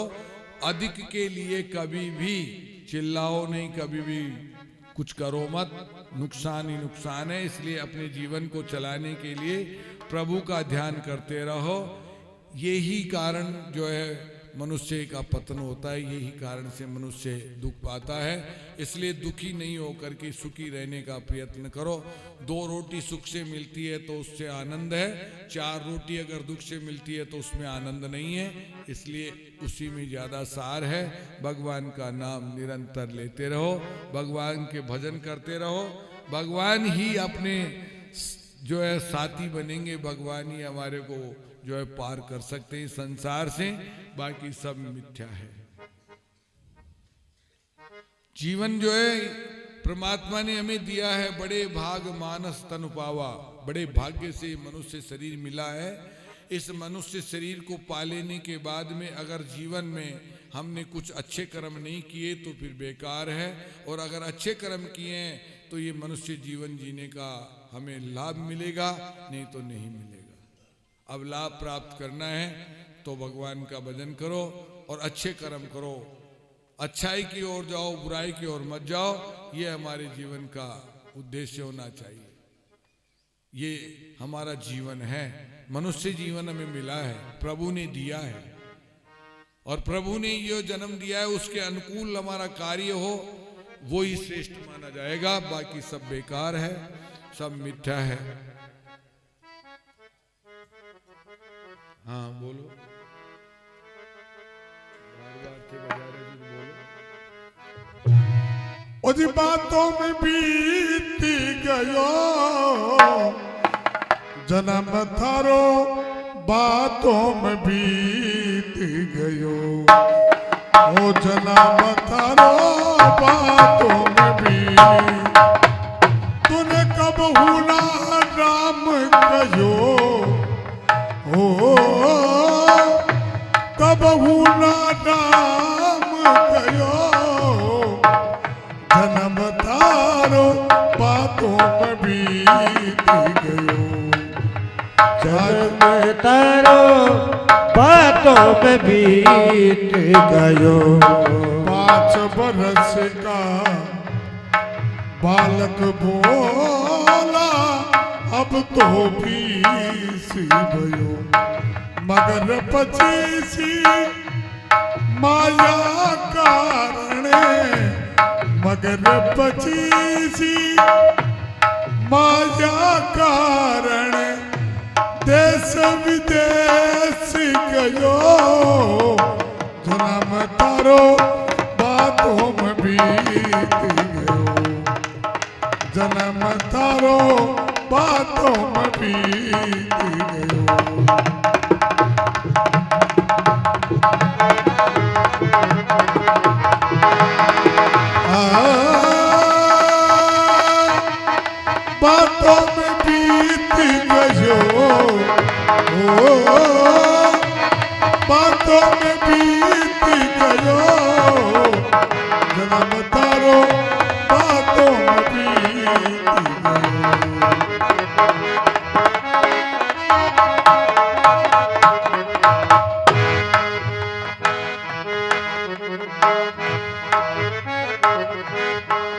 बीस बरस की अब मति उपजी, दिन दिन लोभ नयो।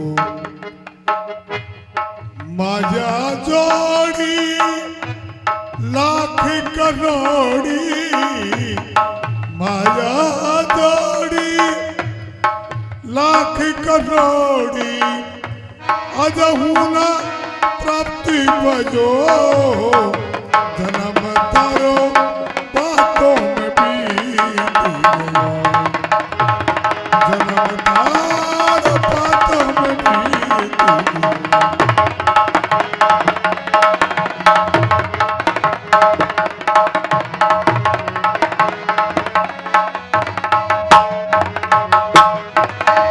उस बातों में बीत गयो,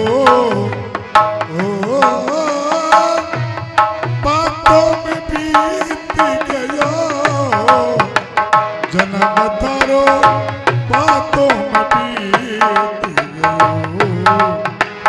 जन्म तारो बातों में बीत गयो।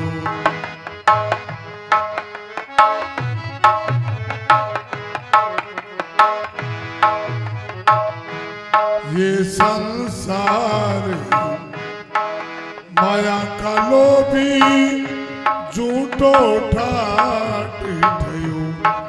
कहत कबीरी सुनो भाई साधो, कहत कबीरी सुनो भाई साधो।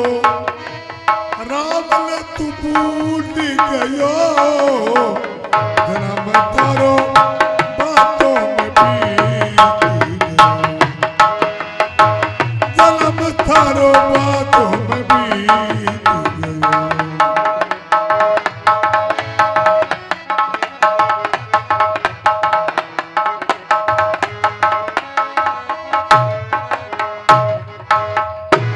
बोले सीताराम भगवान की जय हो। हनुमान जी महाराज की जय हो। शंकर भगवान की जय हो।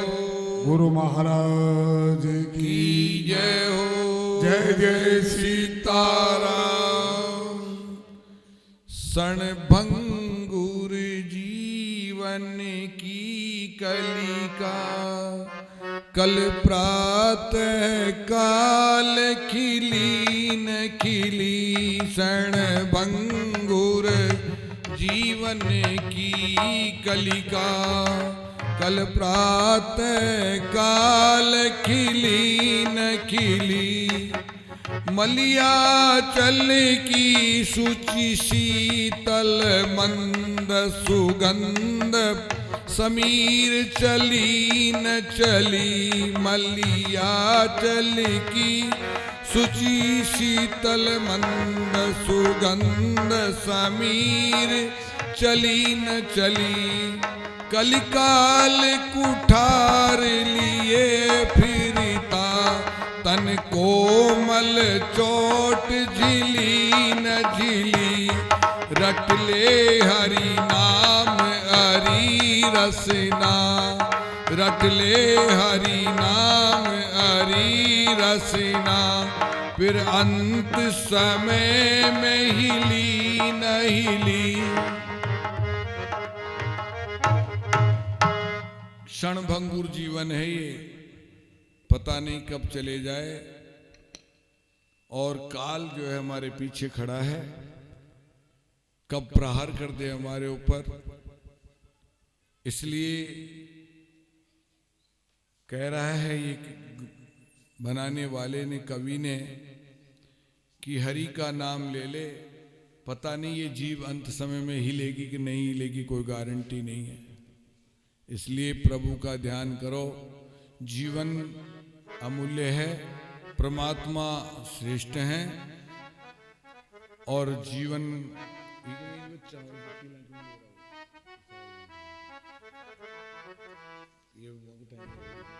क्या लेके आया बंदे, क्या लेके जाएगा, क्या लेके जाएगा, 2 दिन की जिंदगी है 2 दिन का मेला, क्या लेके आया बंदे,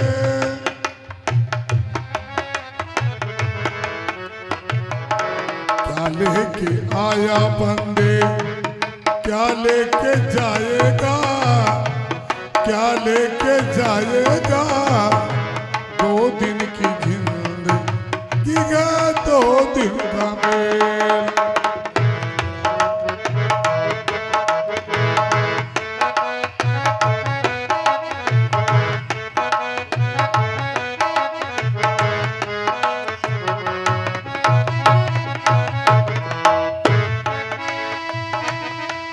इस जगत सरायन का मिला है जीवन 2 दिन का, मिला है जीवन 2 दिन का, या आए बहादुर मिला सब रजनी कंदन का, या आए बहादुर जो मिले सब रोटी को दिन का, आया है सो जाएगा, आया है सो जाएगा, जगत है स्वामी, जगत है स्वामी, 2 दिन की जिंदगी का 2 दिन का मेला, क्या लेके आया बंदे, क्या लेके जाएगा रे भाई, क्या लेके जाएगा, 2 दिन की जिंदगी का 2 दिन का मेला।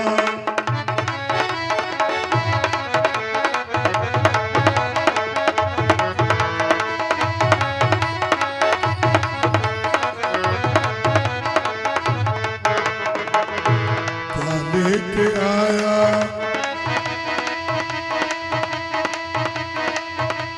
2 दिन की जिंदगी है 2 दिन का मेला, 2 दिन की जिंदगी है 2 दिन का मेला, क्या लेके आया रे बंदे, क्या ही लेके जाएगा बंदे, कहीं लेकर जाएगा, 2 दिन की जिंदगी है 2 दिन का मेला।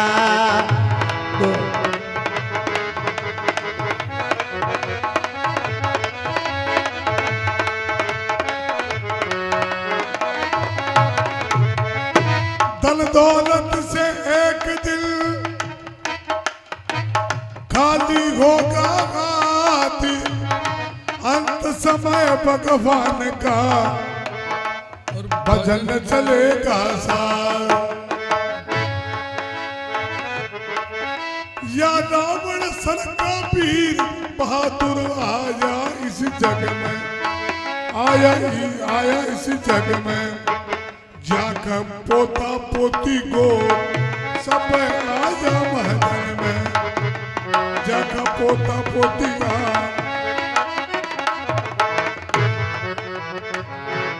ऐसा हुआ रे बंदे, ऐसा हुआ रे बंदे, काय प्रस्तानी, 2 दिन की जिंदगी है 2 दिन का मेला, क्या लेके आया बंदे, क्या लेके जाएगा रे भाई, क्या लेके जाएगा, 2 दिन की जिंदगी है 2 दिन का मेला।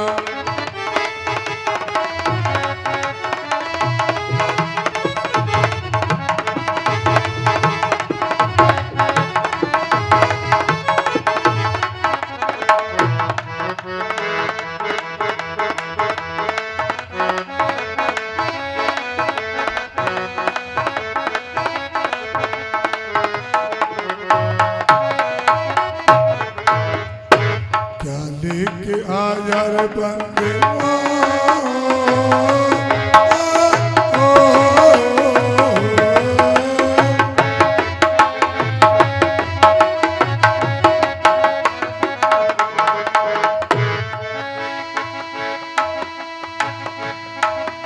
इस जगत सरायन में ये जीवन है ये 2 दिन का, जीवन है ये 2 दिन का। एक आने का दिन था, एक दिन जाने का दिन था। एक दिन आने का दिन था, एक दिन जाने का दिन था। कहीं भंवर लाल देखो, कहीं भंवर लाल देखो, ऐसी दीवानी क्या लेके आया बंदे, क्या लेके जाएगा, क्या लेके आया बंदे, क्या लेके जाएगा रे भाई, क्या लेके जाएगा। 2 दिन की जिंदगी का 2 दिन का मेला। 2 दिन की जिंदगी है, 2 दिन का मेला।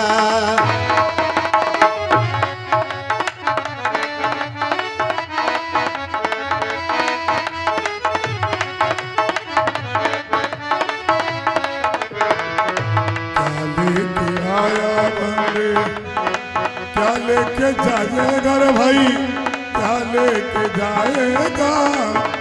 2 दिन की जिंदगी का 2 दिन मेला। बोले सीताराम भगवान की जय हो। बोलो हनुमान जी महाराज की जय हो। बोलो गुरु महाराज की जय हो। हर हर महादेव। आज विश्राम यही है। कल जो है भगवान नारायण का प्रकट्य होगा, भगवान श्री राम का जन्म होगा। अगर मौसम साफ रहा तो आगे की कथाएं चलेगी। इसमें एक प्रसंग है, जिस दिन भगवान का जन्म होता है, जैसे हमारे कोई बालक का जन्म होता है तो उस बालक के जन्म के ऊपर माताएं बहनें जो होती है, बुआ जी या बहन वगैरह जो होती है, वो साठ्या बांदरवाड़ ले रहा हो ना, आप ये लेके आना है, ये लगाना है मकान पे। ऐसा भी प्रसंग है बालक कांड के अंदर। तुलसीदास जी महाराज की रामायण में तो नहीं है, ज्वाला प्रसाद जी की रामायण में एक छोटा सा प्रसंग है।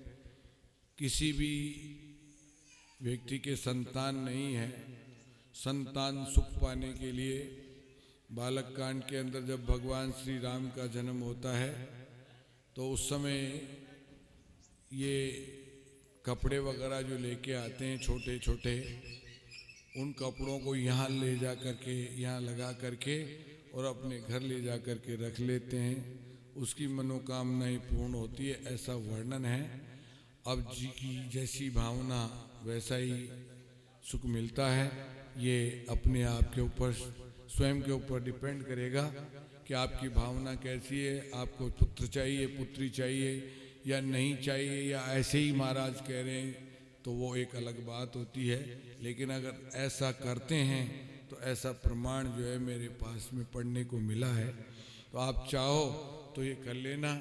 किसी के ऊपर किसी प्रकार का कोई दबाव नहीं है, कोई प्रेशर नहीं है, कोई चढ़ाएं कोई नहीं चढ़ाएं, ये भी हमारा दबाव नहीं है।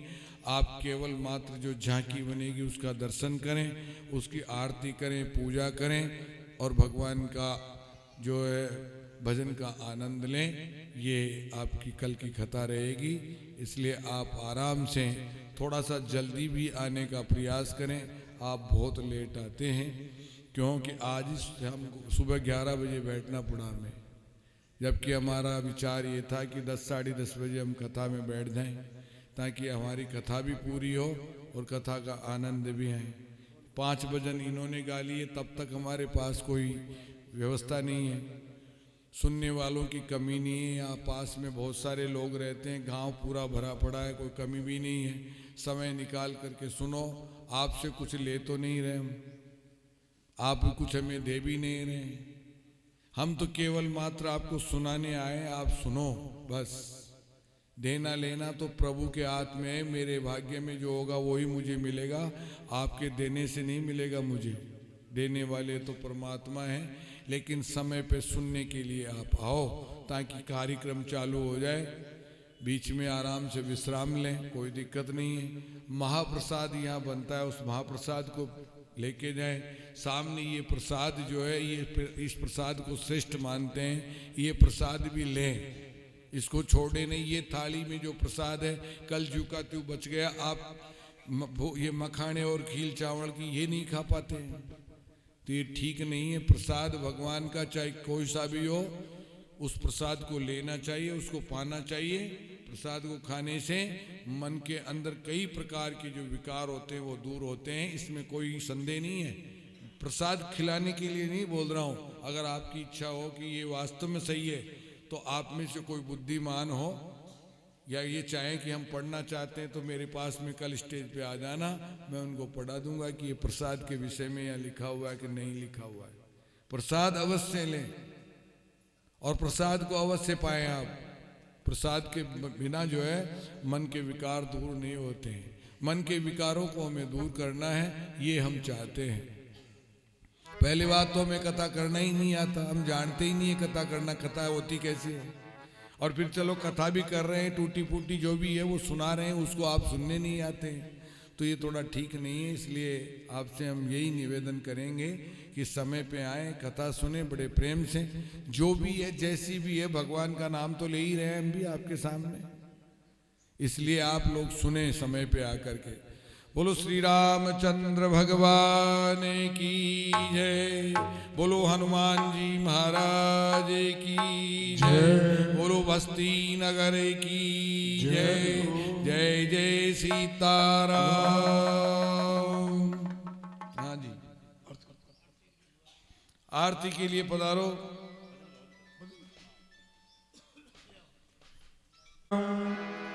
संसार सारा भुजगेन्द्रघरम् सदा वसन्तं हृदयारविन्दे भवं भवानी सहितं नमामि। ओम जय जगदीश हरे, स्वामी जय जगदीश हरे। भक्त जनों के संकट, दास जनों के संकट में दूर करे। ओम जय जगदीश हरे। आजो द्यावे फल पावे, दुख बिन सेवन का। स्वामी दुख बिन से मन का। सुख संपत्ति घर आवे, सुन संपत्ति घर आवे। कष्ट मिटे तन का। ओम जय जगदीश हरे। मात पिता तुम मेरे शरण कहूँ किसकी। स्वामी शरण कहूँ मैं किसकी। तुम बिन और न दूजा, प्रभु बिन और न दूजा। आस करो जिसकी। ओम जय जगदीश हरे। तुम पूर्ण परमात्मा, तुम अंतर्यामी। स्वामी तुम अंतर्यामी।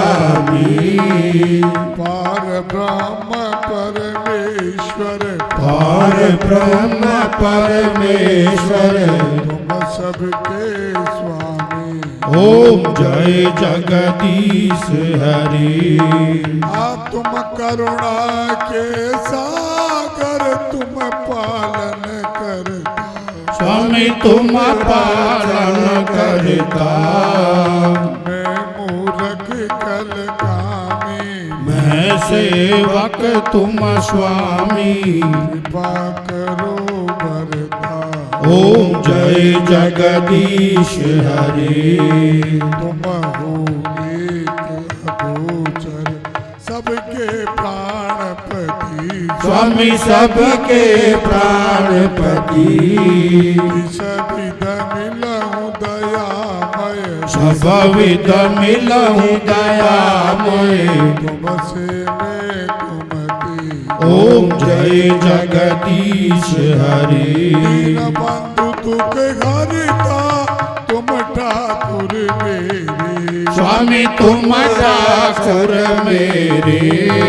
अपने हाथ उठाओ करुणा हस्त बढ़ाओ। द्वार पड़ा तेरे। ओम जय जगदीश हरे। विषय विकार मिटाओ पाप करो देवा। स्वामी काष्ट हरो देवा।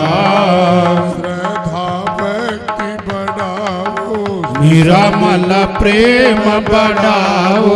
संतन की सेवा। ओम जय जगदीश हरे। अलदन माल खजाना सब कुछ है तेरा। स्वामी सब कुछ है तेरा। तेरा तुझको अर्पण प्रभु जी को अर्पण। क्या लगे मेरा। ओम जय जगदीश हरे। श्याम सुंदर जी की आरती जो कोई जन गावे। स्वामी प्रेम सहित गावे। कहत शिवानंद स्वामी रटत भोलानंद स्वामी। सुख संपत्ति पावे। ओम जय जगदीश हरे। आरती कीजे हनुमान लला की। दुष्ट दलन रघुनाथ कला की। जाके बल से गिरवर काबे। रोग दोष जाके निकट न जाके। अंजन पुत्र महाबलदाई। संतन के प्रभु सदा सहाई। देवीरा रघुनाथ पटाए। लंकाधार सिया सुदिलाए। लंका सुकोट समुद्र सिखाई। जात पवन सुत बारन लाए। लंका जाय असुर संगारे। सिया राम जी के काज सवारे। लक्ष्मण मूर्छित पड़े सतारे। आन संजीवन प्राण उबारे। बैठी पाताल तोरी अमकारे। अहि रावण की भुजा उखारे। पाए भुजा असुर दल तारे। दाहिन भुजा सब संत जन तारे। सुर नर मुनि जन आरती उतारे। जय जय जय हनुमान उचारे। कंचन थाल कपूर लोचाई। आरती करत अंजना माई। जो हनुमान जी की आरती गावे। बस बैकुंठ परम पद पावे। लंक विध्वंस कियो रघुराई। तुलसीदास प्रभु की रति गाई। आरती कीजे हनुमान जी लला की।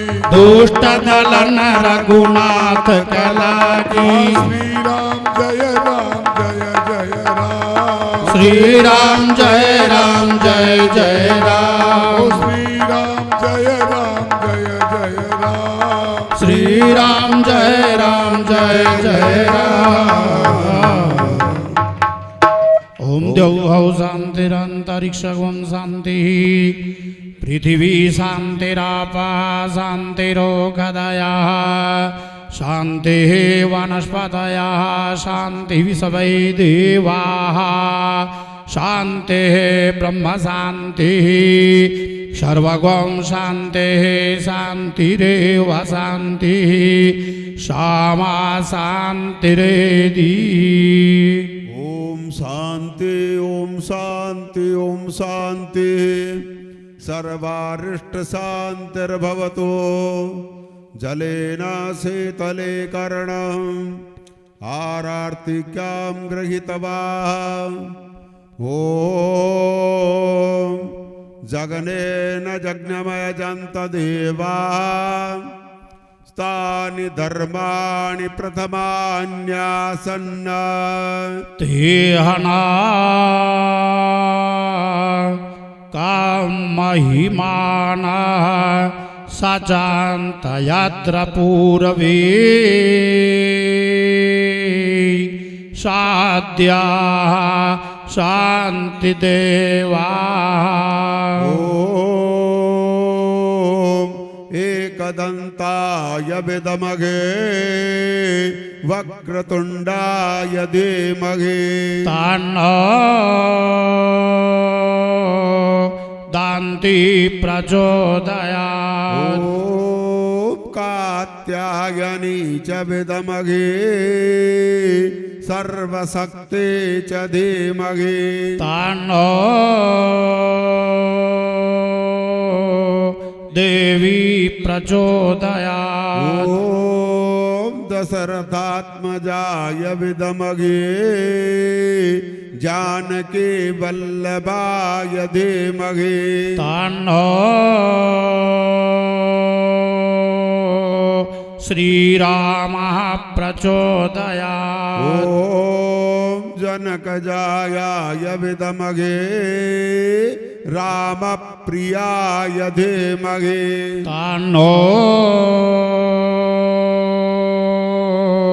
सीता प्रचोदयात्। ॐ तत्पुरुषाय विद्महे महादेवाय धीमहि तन्नो रुद्र प्रचोदयात्। ॐ पवनपुत्राय विद्महे रामदूताय धीमहि तन्नो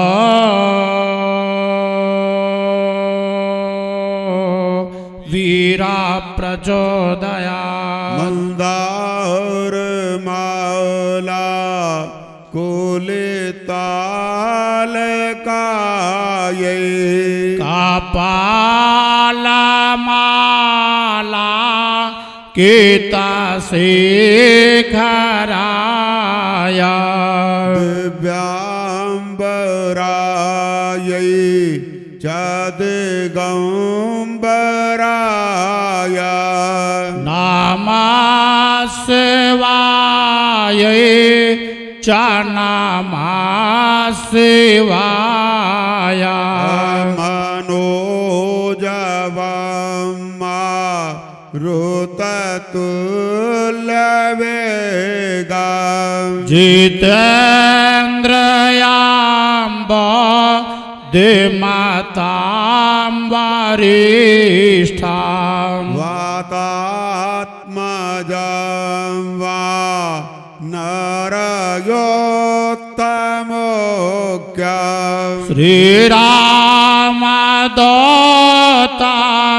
शरणं प्रपद्ये त्वमेव माता च पिता त्वमेव त्वमेव बन्धो च सखा त्वमेव त्वमेव विद्या द्रविणं त्वमेव त्वमेव सर्वं मम देव देव पत्रं पुष्पं फलं तोयं रत्नानि विविधानि च ग्रहणार्घ्यं मया दत्तं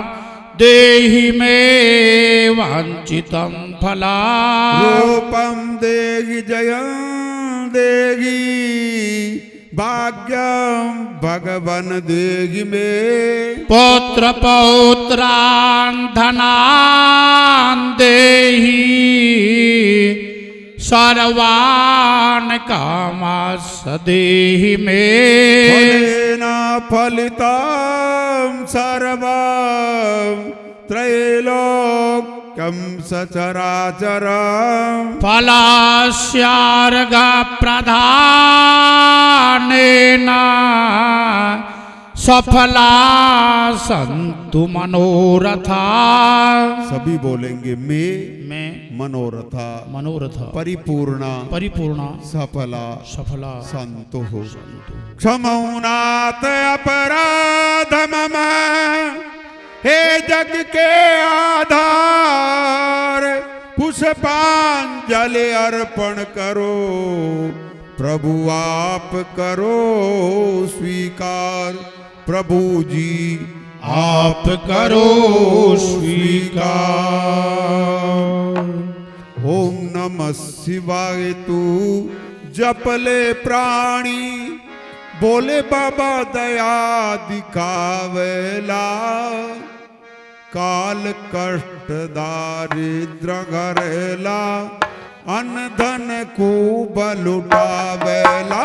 ओम नमः शिवाय तू जपले प्राणी, बोले बाबा दया दिखावेला।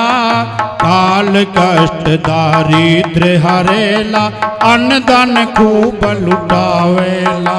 तेरा पल पल तेरा पल पल बीता जाय, मुख से जप ले नमः शिवाय। ओ तेरा पल पल बीता जाय, मुख से जप ले नमः शिवाय। ओम नमः शिवाय। तेरा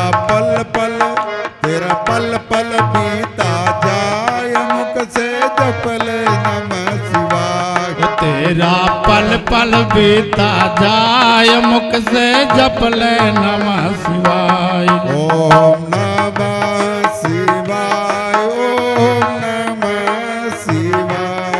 ओम नमः शिवाय। ओम नमः शिवाय। ओ शिव शिव तुम हृदय से बोलो, शिव शिव तुम हृदय से बोलो। शिव शिव तुम हृदय से बोलो। शिव शिव तुम हृदय से बोलो। मन मंदिर का पर्दा खोलो, मन मंदिर का पर्दा खोलो। मन मंदिर का पर्दा खोलो। मन मंदिर का पर्दा खोलो।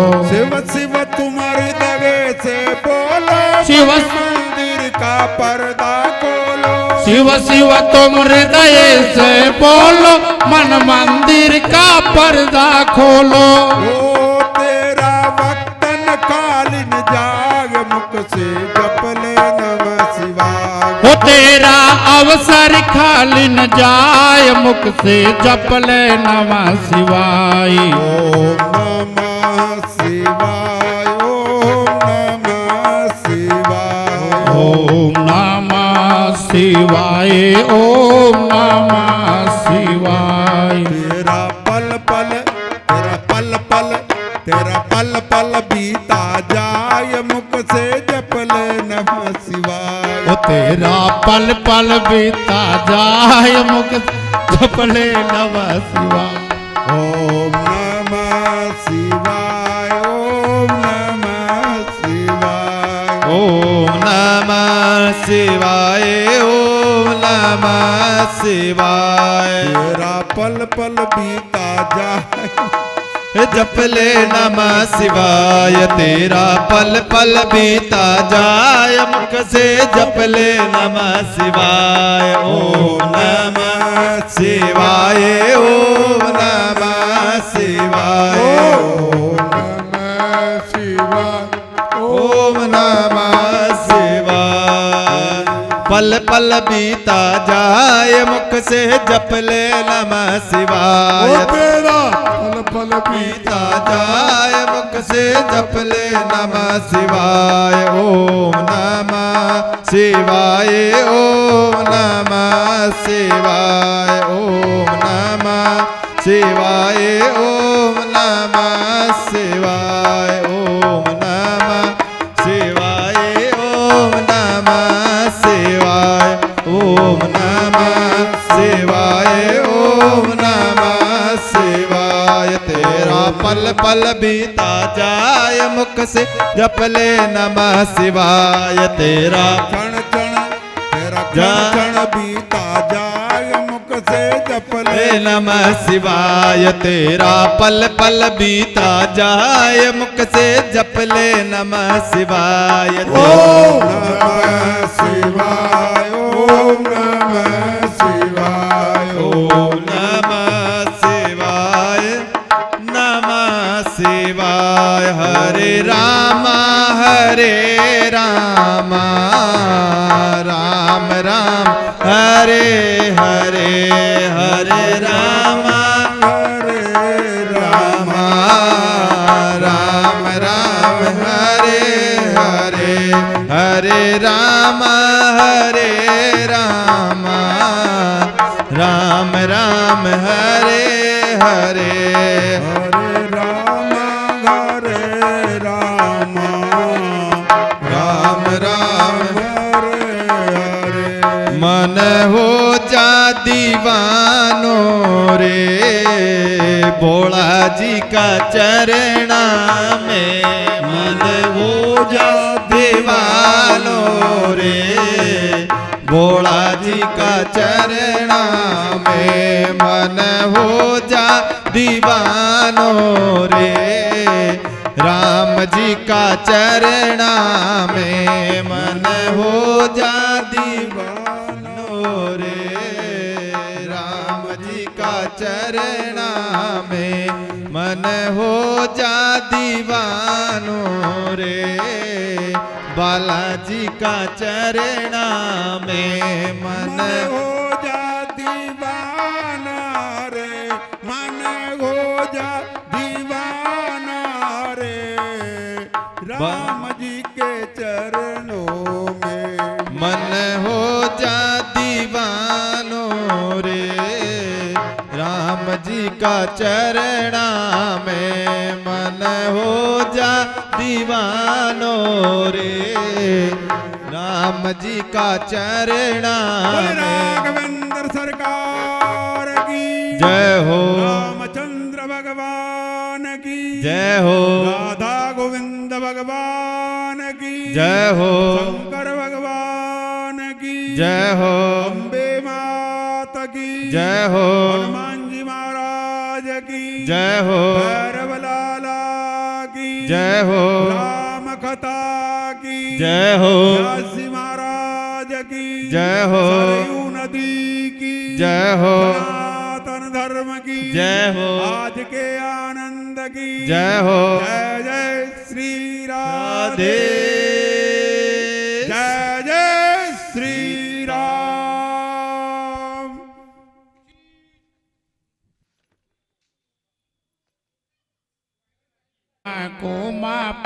कोमापाङ्कयुतं रविरुद्रपिता महाविष्णुनुतं हरिचन्दन कोमापङ्कयुतं मुनिवृन्दगणेन्द्र समानयुतं मुनिवृन्दगणेन्द्र तावनोमि सरस्वती पादयुगं तावनोमि सरस्वती पादयुगं तावनोमि सरस्वती पादयुगं तावनोमि सरस्वती पादयुगम् ततो व्यासर्जन